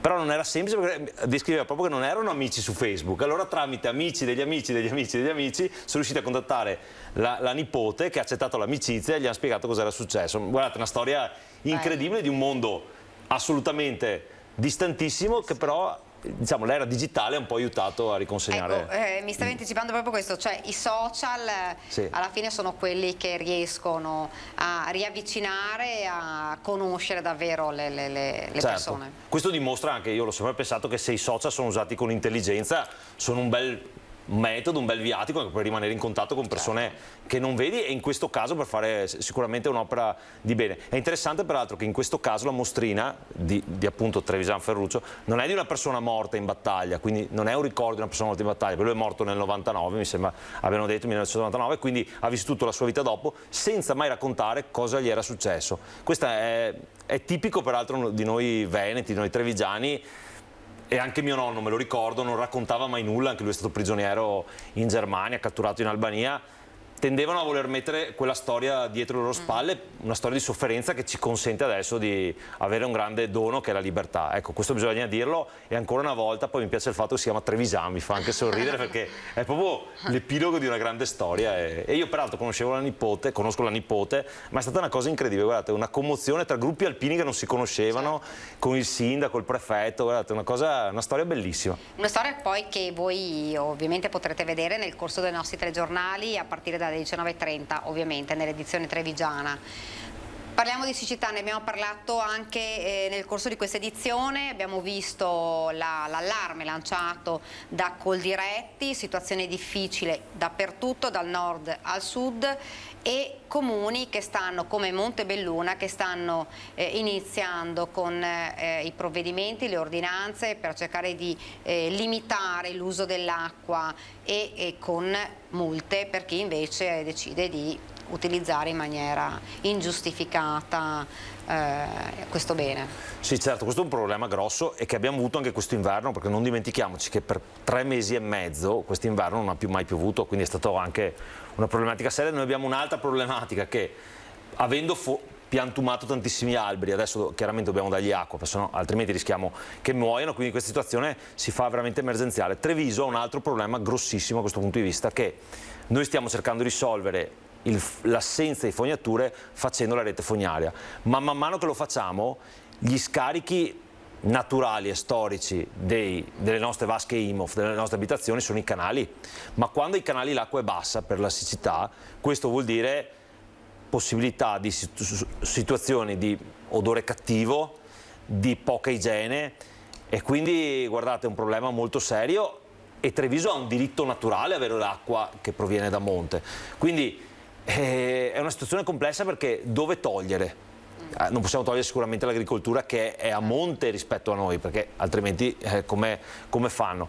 Però sicuramente da una parte o dall'altra, con la razionalizzazione dell'acqua, con sistemi anche di irrigazione che ci sono sempre più accurati, non più l'irrigazione a pioggia sarà una volta, ma sistemi di irrigazione puntuali, pian piano stiamo andando in quella direzione. Certo che questi dati, se ogni anno continua così e sempre peggio, siamo veramente in difficoltà. Sarà un'estate difficile questa sul fronte del tempo? Sì, allora il generale Iannicelli è l'unico che ci può dare le previsioni del tempo reale e corretta, e io mi affido sempre a lui per avere dei dati. È chiaro che esiste anche un altro problema, che in realtà la quantità di acqua che cade in millilitri durante l'anno, o i millimetri di acqua, è più o meno costante rispetto agli anni. Il problema è che avvengono le bombe d'acqua, quindi c'è tantissima acqua in poco tempo e poi per tanto tempo non piove. Questo non è uguale, perché la pianta non è che puoi bagnarla una volta e poi te ne scordi per 3 mesi, e viceversa i canali non si riempiono in quel modo. C'è da dire che se uno guarda le montagne, la cosiddetta linea del verde, cioè il disgelo rispetto a quello che sono o i ghiacciai o le nevi, è molto alto, perché questo vuol dire che c'è stata poca neve d'inverno, e vuol dire che si è sciolta molto presto. Questo non porta acqua ai nostri fiumi, a parte il Sile che è un fiume di sorgiva, ma in generale ai nostri fiumi, e questa, guardate, è una problematica seria. Ecco, da parte del comune di Treviso verrà adottato qualche provvedimento, qualche ordinanza, o ancora siamo in attesa? Stiamo valutando di capire la situazione. Faremo non tanto i provvedimenti immediati di ordinanza, perché io credo che il buon senso peraltro dei trevigiani sia sempre alla base delle loro attività. Faremo sicuramente un vademecum che varrà adesso come in futuro per l'utilizzo razionale dell'acqua. Io stesso vengo riproverato sempre a casa quando mi lavo i denti e lascio il rubinetto aperto. Lo si può fare anche chiudendo il rubinetto, ti costa meno la bolletta e risparmi acqua. L'irrigazione continua, a me è successo qualche volta di passare i giardini in cui viene data l'irrigazione alle 2 di pomeriggio, non ha senso, l'irrigazione deve essere data alla mattina presto o al pomeriggio tardi quando c'è l'ombra, perché oltre a far male le piante sprechi tantissima acqua. Quindi tutti questi diciamo buone pratiche, sono pratiche di buon senso, devono essere indicate alla cittadinanza, e io sono sempre convinto, prima di arrivare alla multa devi spiegare. Ecco, mi stavi anticipando, un vademecum, ma per chi invece insomma utilizza in maniera ingiustificata, perché non tutti sono, diciamo, proprio così pronti a rispettare anche queste regole, che poi sono importanti perché poi ne va di mezzo un po' tutta la comunità, potrebbero scattare delle multe oppure no? Allora, potrebbero, questa sarà una valutazione che sicuramente il sindaco soprattutto farà in secondo tempo, però ripeto, secondo me è importante spiegare alle persone, ma guardate, i trevigiani sono persone molto intelligenti, molto più intelligenti sicuramente di me, e io vedo che tutti pian piano stanno applicando delle pratiche, ormai l'irrigazione per esempio dei giardini va molto sul goccia a goccia, non c'è più quell'irrigazione a pioggia che c'era una volta, pian piano andiamo in quella direzione. Una cosa interessante potrebbe essere, che viene fatta in molti paesi, quando piove, la raccolta dell'acqua piovana. Ecco, questo, diciamo, noi siamo un po' indietro. Ci sono altri paesi dove la raccolta dell'acqua piovana viene fatto per poi utilizzarla nei momenti di siccità. Questo era uno dei progetti che aveva proprio lanciato l'assessore Caner, dicendo dobbiamo quando piove raccogliere nei bacini l'acqua piovana da tenere poi nelle emergenze come quella di adesso. Certo. Dall'altra parte c'è la problematica che il territorio è poco munito di bacini di laminazione. È un altro problema storico, la Regione Veneto ha operato tantissimo in questo momento per costruirne di nuovi, che erano però soprattutto per sicurezza idraulica, non per sicurezza, diciamo, di avere un approvvigionamento di acqua importante. Se qui continua, e questo sicuramente i climatologi o climatologhi ci diranno nei prossimi 10 anni, perché il clima cambia con delle velocità diverse dalla nostra vita del giorno dopo giorno, forse dovremmo pensare, anzi sicuramente dovremmo pensare di adottare, come dice giustamente l'assessore Caner, che vede molto l'agricoltura dal suo punto di vista, anche dei bacini di laminazione con finalità di mantenere dell'acqua per l'irrigazione successiva o per alimentare i canali, e Treviso ne è piena, per mantenere la città con una, si dice, una compensazione idraulica costante. Non vorrei andare nei termini troppo tecnici, ma se i canali non sono pieni, noi abbiamo tutta una serie di problematiche che viceversa potremmo avere se sono troppo pieni. Ecco, noi abbiamo letto prima dei dati della Coldiretti che appunto ponevano l'accento proprio su danni importanti all'agricoltura in questo momento, mais, girasole, ci sono delle colture che sono in grandissima sofferenza e che si rischia davvero che vadano perdute. Certo, questo dovremmo anche analizzare cosa sta avvenendo nel resto d'Europa, perché io vedo che nel resto d'Europa, quando uno viaggia, anno dopo anno ci sono state delle variazioni di culture, diciamo, perché tengono conto dei fattori climatici. Io non so se questo viene fatto in Italia, non sono così esperto di agricoltura, però in altri paesi, come in Spagna, ci sono stati per molti anni delle situazioni di desertificazione, soprattutto al sud della Spagna, e hanno variato le loro culture tenendo conto di questa situazione. È un'analisi che devono fare gli esperti. Noi abbiamo grandi esperti da questo punto di vista, perché l'agricoltura è sicuramente un fenomeno e un'attività in Veneto primaria. Sono sicuro che l'assessore Caner peraltro sta facendo un gran lavoro da quel punto di vista, però dobbiamo andare in quella direzione. Noi non possiamo sempre pensare di essere più forti della natura. Spesso dobbiamo piegarci alla natura per assecondarne gli eventi, dato che non è che riusciamo a far piovere, cioè, questo, se non facciamo una danza non riusciamo a far piovere. Quindi dobbiamo probabilmente pensare anche delle variazioni di culture in agricoltura che seguono quello che è l'onda climatica, come è avvenuto peraltro in centinaia e centinaia di anni fa. Tra l'altro ci sono cambiamenti climatici, l'abbiamo visto, o c'è assenza di acqua per davvero tantissime settimane, e poi tutto un tratto delle bombe d'acqua che provocano danni forse ancora più ingenti poi. Ecco, io volevo dire da questo punto di vista che il Comune di Treviso, perché chiaramente io faccio parte dell'amministrazione del Comune di Treviso, ha fatto un bellissimo e utilissimo bacino di laminazione proprio sulla zona San Lazzaro, molto criticato quando è stato fatto, per avere la compensazione idrica di tutto il lato, diciamo, Ghirada, per chi conosce Treviso, Ghirada, San Zeno, che è stata costruita in un certo modo, è sotto il livello della linea d'acqua, e è stato costruito un bel bacino di laminazione, ringrazio veramente anche il settore lavori pubblici per averlo progettato e costruito, che al di qua della ferrovia, in caso di queste bombe d'acqua che non si potevano prevedere 30 anni fa, è inutile adesso dire perché il quartiere è più basso, perché non è stato fatto. 30 anni fa non esisteva questo problema. Noi siamo intervenuti perché la sicurezza idraulica di quartieri che rappresentano 7, 8, 9.000 persone di residenti è la cosa più importante.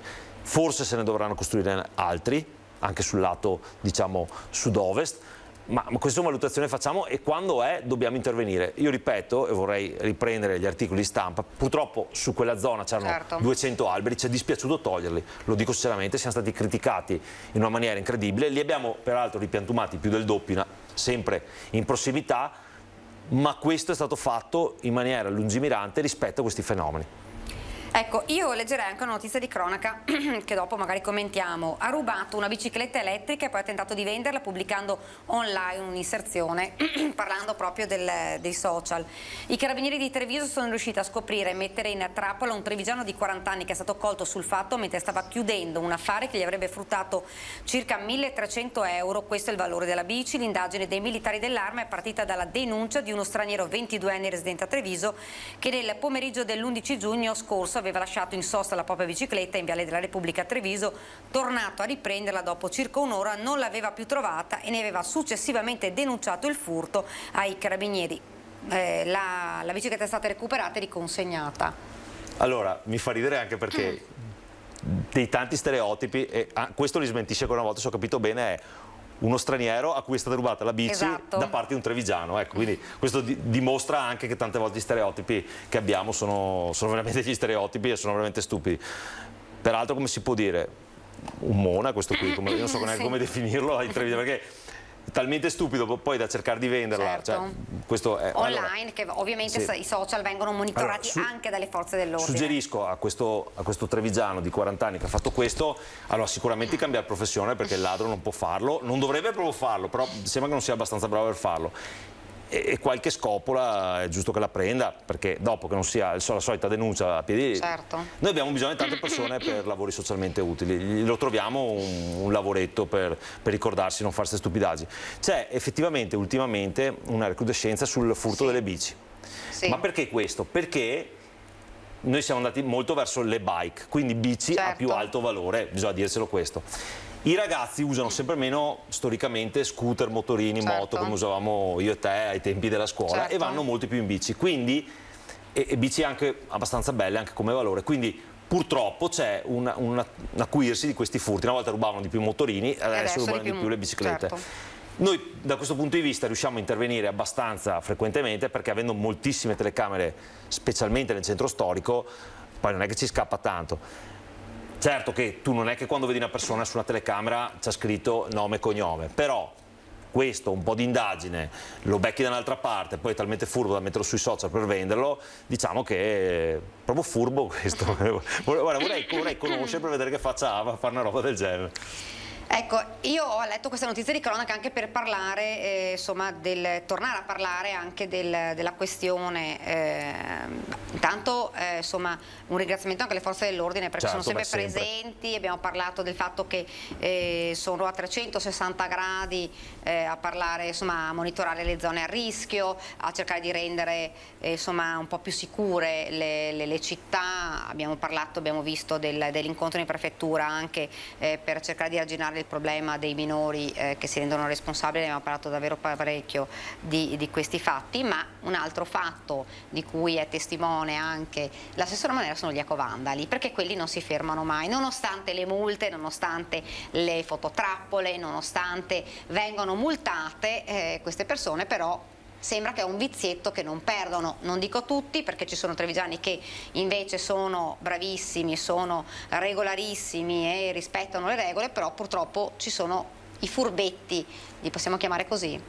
No, furbi no, stupidi sì, si può dire, ecco, cambio la parola, perché guardate, a volte non ne capisco neanche la furbizia, perché molti, quando li peschiamo, molti di questi magari hanno svuotamenti del secco, chi è di Treviso capisce cosa intendo, pagati e ancora da fare, quindi è proprio, a volte è proprio pigrizia, cioè non si capisce per fare queste cose. È più facile gettare. Sì, ma è di una stupidità incredibile. C'è da dire una cosa, che due dati importanti. Noi, allora, intanto abbiamo alzato tantissimo la rete di intervento, i trevigiani lo sanno, tramite Contarina, tramite la polizia locale, tanto spesso anche tramite l'assessore o i consiglieri comunali o il sindaco.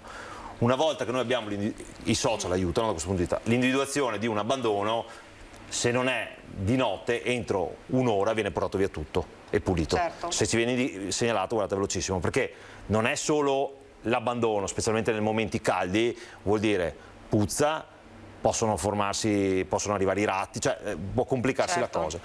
C'è da dire un'altra cosa, che rispetto alla partenza della differenziata si è abbassato molto il numero di abbandoni, ma soprattutto si è alzata molto la sensibilità su questo, quindi appena lo vedi tu fai una foto, cioè se avessimo le foto che avevamo dei cassoni una volta in cui c'erano materassi, water, c'era di tutto, me li ricordo anch'io vicino a mio papà che abitava in centro, abbandonavano di tutto.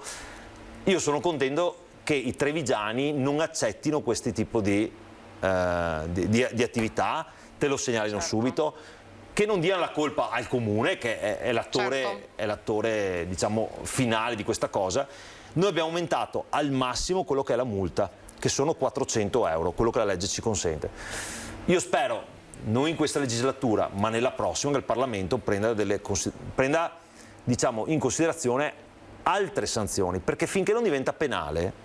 Certo.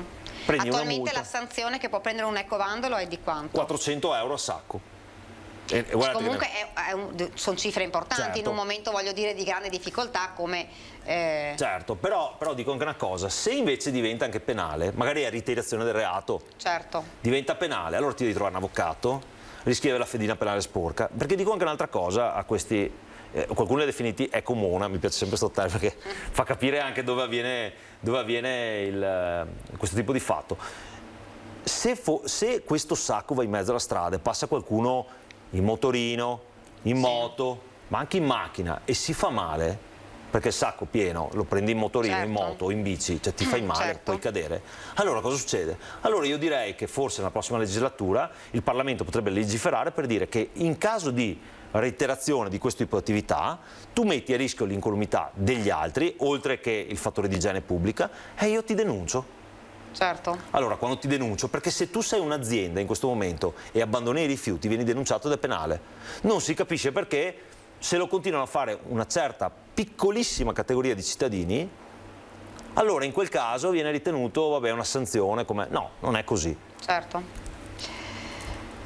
Bene, noi siamo arrivati insomma un po' al termine. Io saluto Alessandro Manera per essere stato con noi e mi fermo per qualche istante di pubblicità, poi torniamo in studio per insomma parlare anche tornare a parlare anche della Pedemontana. Mi fermo per la pubblicità.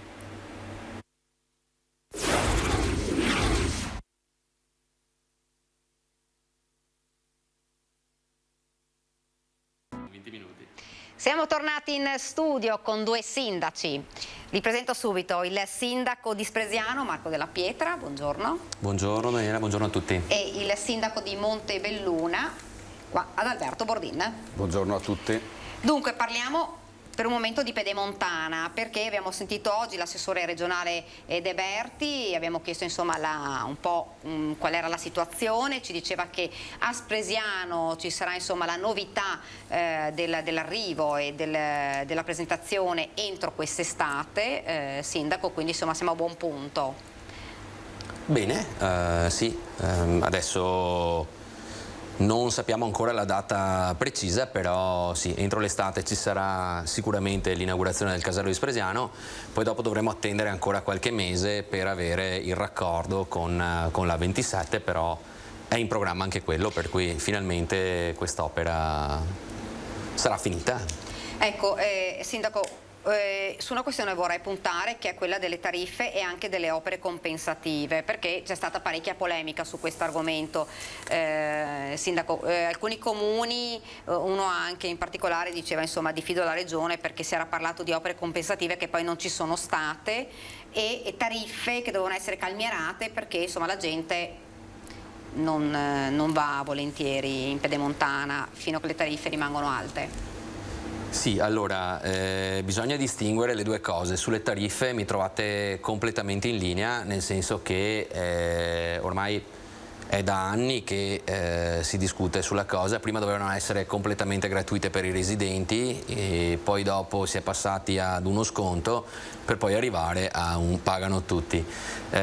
Sicuramente, ecco, ci adopereremo affinché si abbia un occhio di riguardo, ecco, per chi si vede comunque falcidiare il territorio da una colata di cemento e di asfalto, ma attenzione, non sto dicendo che l'opera non andasse fatta, però magari una sorta di ristoro per i comuni interessati credo sia dovuta, quindi una volta che la apriremo intanto bisognerà vedere anche i flussi di traffico, perché chiaramente con i costi e col fatto che i cittadini anche dei comuni interessati non avranno, o meglio per ora appunto non avranno nessun vantaggio, bisogna vedere quanta gente effettivamente ne usufruirà e poi dopo inizieremo a riparlarne. Ne avevamo già parlato a suo tempo anche con le associazioni. Compensative, sindaco, invece diceva sono due. Allora, sono due cose differenti, nel senso che io sapete che ho un passato piuttosto burrascoso, nel senso che io sono sempre andato a chiedere. Di fatto però, ecco, gli accordi di programma per essere validi, poi io non parlo delle situazioni degli altri comuni, io parlo del mio comune, per essere validi devono avere un iter ben preciso, quindi si parte con la firma di un pezzo di carta, ma poi dopo si porta avanti la progettazione in tal senso, in modo tale che le opere vengano ben definite. Spresiano a suo tempo, prima che diventassi sindaco io, pareva avesse di tutto e di più, cioè mancava un parco divertimenti tipo Gardaland, no? Come opera complementare. In realtà abbiamo avuto solamente una piccola arteria con 2 rotatorie che permettono, ecco, di bypassare il traffico su Visnadello. Nemmeno la rotonda sul Ponte Bana era stata messa come opera complementare, ma l'abbiamo chiesta noi a ANAS e adesso dovrebbe partire anche quella, per cui ecco bisogna stare attenti, perché con Veneto Strade spesso venivano fatti questi tipi di accordi e poi dopo alla fine sono tutti naufragati. Noi, per dire, avevamo anche a suo tempo degli accordi con la provincia che prevedevano circa 8 milioni di euro per fare il primo tratto di tangenziale, quindi per bypassare il traffico anche da Spresiano, 8 milioni di euro che non si sono mai visti, ecco, quindi sì, le opere complementari oggettivamente magari andavano discusse quando era ora, adesso è facile parlare, no? Poi noi abbiamo avuto diversi incontri con l'assessore De Berti e comunque in regione e anche con l'ingegnere Pellegrini, e comunque l'assessore De Berti si è sempre dimostrata disponibile, nel senso che ha detto bene, vediamo una volta aperta cosa succede e eventualmente andiamo a lavorare. Sindaco, un'opera importante, questo perché da Montebelluna arriva a Spresiano, un'opera importantissima. Esattamente sì, la camera è questa? Sì. Sì, è un'opera importantissima soprattutto per Montebelluna, perché Montebelluna nel corso del tempo è stata, tra virgolette, sempre tagliata fuori dalle grandi arterie. Fino all'altro giorno, per poter prendere una strada che fosse degna di una superstrada, dovevamo andare o a Treviso Sud o a Treviso Nord. Sicuramente questo ha comportato una sorta di rivoluzione. Sono d'accordo che le tariffe al momento sono comunque alte, io mi auguro che quando sarà collegata la Pedemontana con la 27 un aumento del flusso, soprattutto per quanto riguarda il flusso commerciale, potrà poi riverberarsi in una riduzione di tariffa. Sicuramente, io lo dico anche da cittadino, per l'amor di Dio non è gratis, però per un montebellunese raggiungere Bassano in 16 minuti è una cosa che anche la 10ª volta che lo fai ancora non ci credi, perché fino all'altro giorno per arrivare a Bassano da Montebelluna ti ci volevano, se proprio eri fortunato, 42 minuti. Quindi mi rendo conto che le tariffe non sono proprio gratuite, però per quanto mi riguarda è sicuramente una cosa positiva. Diverso è poi chi in realtà la deve prendere magari ogni giorno perché fa il pendolare, allora la capisco proprio la difficoltà oggettiva. Cambiando anche discorso, noi ne abbiamo parlato, sindaco, ieri con lei, siccità, situazione difficilissima, drammatica, in questo momento abbiamo parlato, abbiamo letto i dati, Coldiretti ha lanciato l'allarme, Montebelluna ha già adottato l'ordinanza, la prima ordinanza in provincia di Treviso. Spresiano? Spresiano insomma, nel tempo ha fatto già queste cose e io purtroppo non ho tutte queste forze per poter far rispettare l'ordinanza. Io confido sempre nel buon senso della gente e mi auguro che anche questa volta i cittadini di Spresiano si mettano una mano sul cuore e capiscano che l'acqua non vada sprecata.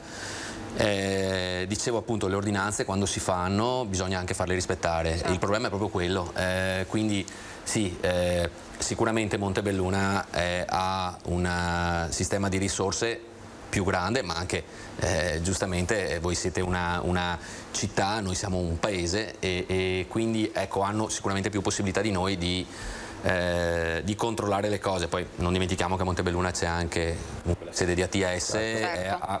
No, noi sì, anche da noi è drammatica la cosa, anche perché molto spesso si vedono questi ettolitri d'acqua sprecati, perché certo. Davvero, quando un conto è dare acqua, un conto è vedere magari 10 centimetri di acqua fermi perché se n'è data troppa.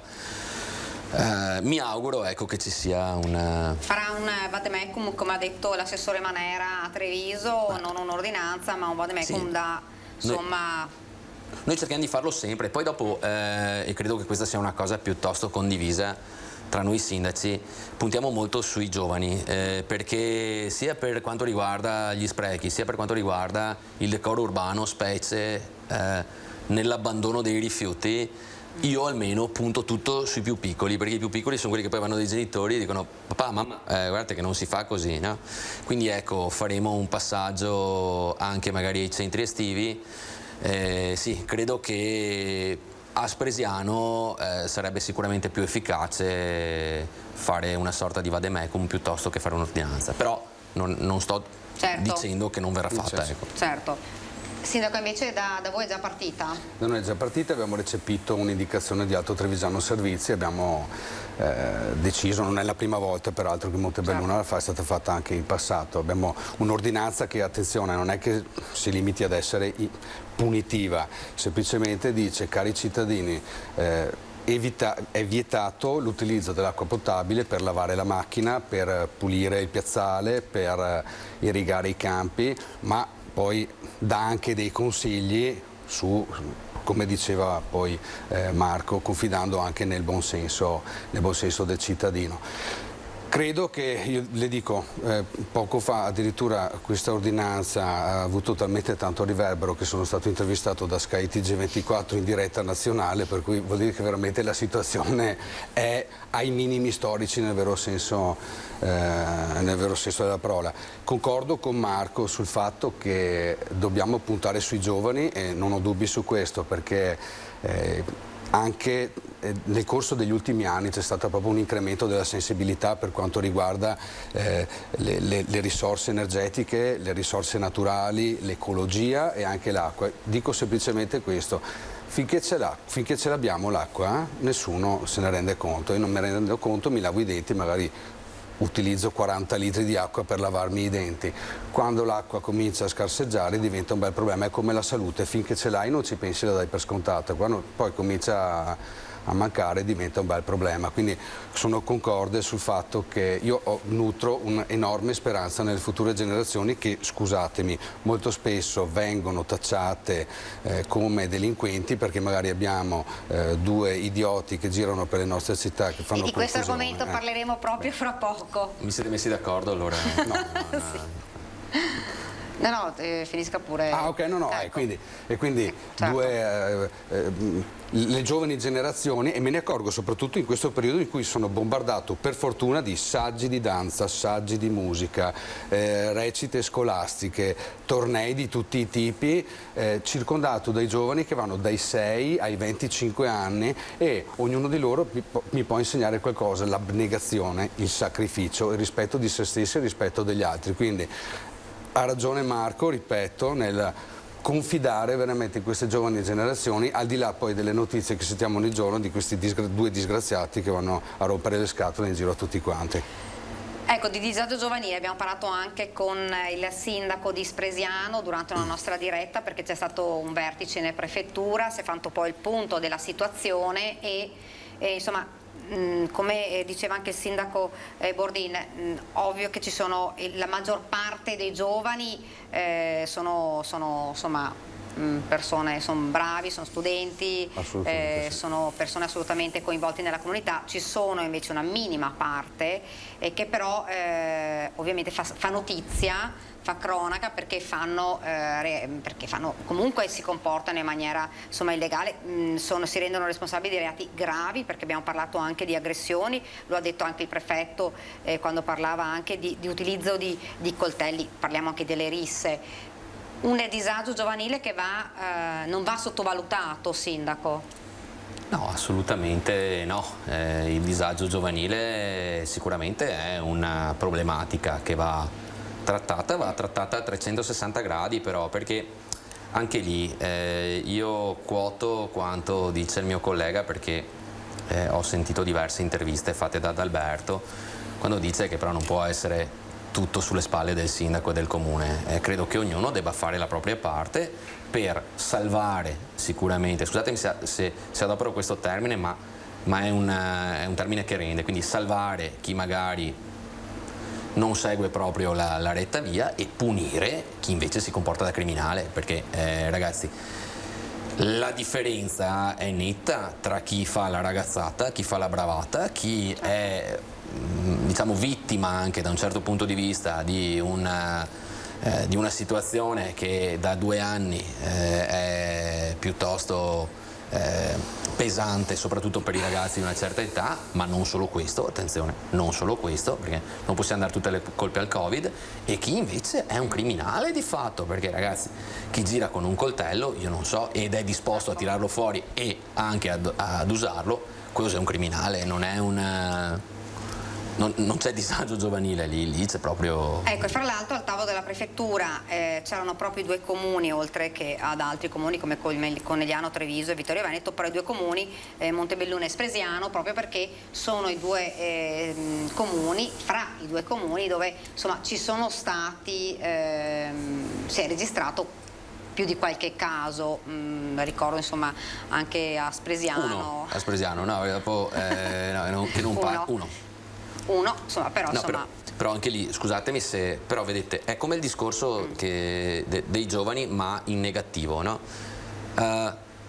Tantissimi giovani che si comportano bene, 2 giovani che si comportano male e si esaltano. Perché il comune di Spresiano, mi scusi, è stato chiamato a sedersi al tavolo fra i comuni? Perché il comune di Spresiano l'ha chiesta sta cosa qua, il giorno dopo, ecco. Se proprio devo dirlo, ho chiamato il presidente della provincia e ho detto: Stefano, che sia il caso di farlo, appena è successo a Spresiano. E poi abbiamo condiviso il fatto di vedere, perché c'erano stati il caso di Spresiano e quello di Castelfranco, abbiamo detto vediamo un attimo se succede qualcosa. Ci siamo sentiti anch'io e Adalberto, l'ho chiamato immediatamente, quindi Spresiano c'era perché l'ha voluto, ha voluto esserci. Ecco. Montebelluna, fra l'altro, proprio di recente abbiamo visto, è stato teatro di un gesto folle, di una persona comunque alterata a livello psicologico e che ha creato non poco scompenso. Ma Sindaco, noi parlando con i cittadini che erano là in zona abbiamo anche saputo che c'è nella piazza proprio dietro ci sono questi gruppi di ragazzini, e ne abbiamo avuto testimonianza noi, perché siamo andati a fare un'intervista e un ragazzino si è messo a urlare in maniera forsennata. E questi ragazzini che creano disturbo, creano problemi, ma anche, ci dicevano dei cittadini, paura, perché un signore ci ha detto: non si può parlare perché c'è il rischio che ti mettano le mani addosso. Quindi c'è questa preoccupazione. Quindi non parliamo, è vero che non parliamo solo di reati gravi, e quelli sono delinquenti, Sindaco, però ci sono anche questi come possiamo chiamarli, atti di disturbo che però provocano nei cittadini una problematica importante. Guardi, io le dico, alla luce anche di quanto è accaduto l'altro giorno proprio in piazza Montebelluna, vi rubo 2 minuti perché ritengo doveroso fare questa riflessione. Secondo voi è normale che in un paese in cui un barista lavora 15 ore al giorno, il barista debba aver paura di aprire il proprio bar? Ma non parlo, questo non è il problema di Montebelluna, questo è il problema del nostro paese. Chiaro. Perché sinceramente mi sono stancato di girare intorno ai problemi, per cui dopo qualsiasi cosa succede è sempre colpa del sindaco, dell'amministrazione, della polizia locale. Allora qui abbiamo un individuo, adesso io non sono uno psichiatra, per cui non so se e in che modo fosse alterato da un punto di vista psichico, e per quali eventuali cause, che si permette di mattina sotto la loggia in pieno centro di Montebelluna di tentare di trafugare 2 birre, ok?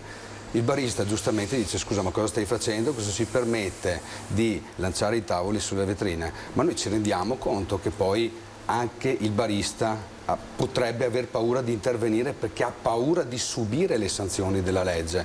In questo Stato mancano delle leggi punitive che ancora prima di punire possono fare in modo di essere dei deterrenti, punto numero 1. Punto numero 2, manca una pena certa, le leggi devono essere applicate, deve esserci una pena certa, così quell'idiota, quel delinquente, quel criminale che si permette potenzialmente di fare una cosa così non la fa perché almeno ha paura. Questo Stato gira al contrario, noi abbiamo paura perché abbiamo paura di difenderci, perché poi non si sa mai che questo qui ci denunci. Ecco, sindaco, ed era un'altra, mi scusi, ed era un'altra delle questioni che ci poneva un cittadino, dicendo anche di questi minori che infastidiscono, che comunque gettano anche oggetti contro le vetrate, dicevano: io posso anche rispondere alle loro provocazioni, ma poi si rischia di passare alle mani e quindi passo dalla parte del torto. Guardi, io dico solo un'altra cosa, io ringrazio i cittadini che sono intervenuti l'altro giorno sotto la loggia, perché veramente in questo paese hai veramente paura di intervenire anche se ti senti moralmente in dovere di dover intervenire.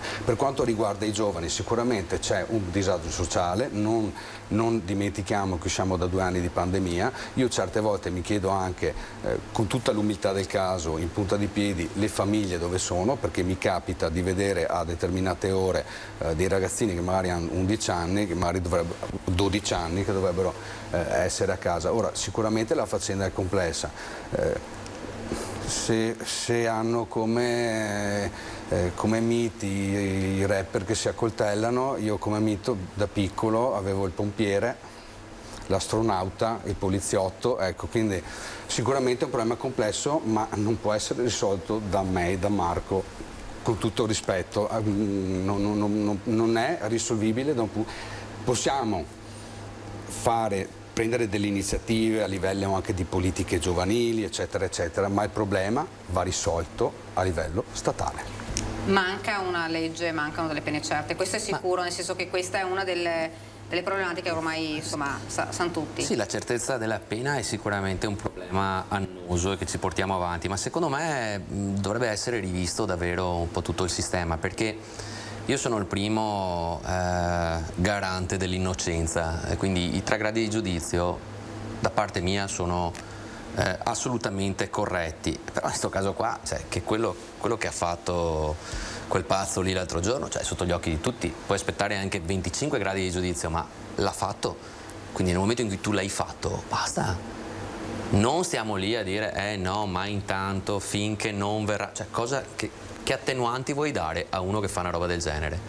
Io davvero in certi casi penso, come detto in tempi non sospetti, che il comune dovrebbe davvero costituirsi parte civile in un eventuale processo contro certa gentaglia, perché ci rimette il paese. Cioè, Montebelluna, io parlo di loro, ma non perché non voglia parlare di Spresiano, perché Montebelluna è una bomboniera. È una bomboniera. No, tutto bene, tutto a posto, e arriva sta gente qua. No, non va bene, e l'amministrazione non c'entra, il sindaco non c'entra. Le famiglie dove sono? A me spiace anche, perché è vero che ci sono tante famiglie che abbandonano, ce ne sono tante altre che invece si trovano in situazioni contingenti adesso, dopo i 2 anni di pandemia, delle quali parlava anche Adalberto, a non saper come sbarcare il lunario, e quindi non ce la fanno neanche a stare dietro ai figli, non hanno neanche la possibilità di mandare i figli magari da qualche parte a fare sport piuttosto che mandarli a fare qualcosa di ricreativo, perché non ha più i skate. E allora lo Stato deve intervenire anche su questo e aiutare queste famiglie qua, perché se un can che se mangia a coa. Ecco, noi siamo arrivati al termine, però io avrò una domanda velocissima e una risposta anche veloce. Il DASP urbano, il prefetto l'ha detto, cioè è uno strumento che va adottato e che cambiando il regolamento della polizia urbana può essere adottato. Sindaco? Allora, del DASP urbano ne abbiamo parlato in maggioranza in tempi non sospetti 10 giorni fa, e mi fa piacere che il prefetto ci indirizzi in questa strada. Noi ci siamo già attivati. sicuramente il DASPO urbano non è di certo la soluzione a tutti i problemi. Diciamo che è una... Attenzione, Sì. bene il DASPO urbano, dopo dobbiamo anche farlo rispettare però, perché tutti bravi a fare il DASPO urbano, metterlo dentro sul regolamento di polizia urbana, dopo bisogna anche farlo rispettare e sappiamo benissimo che le risorse anche umane, noi abbiamo, non c'è nessun segreto, abbiamo 11 agenti di polizia locale, dovremmo averne 32, se potessimo assumerne altri 50 lo faremo subito, dateci le risorse e siamo qui.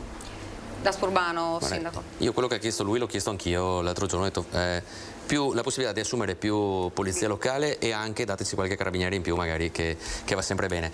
Il DASPO urbano sì, è utile, ricordiamo che è circoscritto, ricordiamo che non tutti i territori hanno dei luoghi in quale poter dare il DASPO urbano e ricordiamoci anche che c'è gente che ci vive sul territorio, per cui dare il DASPO a uno del tuo territorio capite bene che, no? Posso solo dire una cosa, un ringraziamento alle forze dell'ordine, senz'altro, sta facendo e carabinieri. E comunque anche in questi giorni qua, adesso si vede il negativo, ma andate a vedere quante azioni vengono fatte in questi giorni. No, infatti le abbiamo anche seguite, fra l'altro, proprio gli interventi e le operazioni di monitoraggio delle zone dei carabinieri. Siamo arrivati al termine, io ringrazio il sindaco Bordieri, ringrazio anche il sindaco della Pietra per essere stati con noi, ci sarebbe davvero molto da dire su questo. Sicuramente lo faremo in altre edizioni. Ringrazio i registi e voi telespettatori, grazie e arrivederci.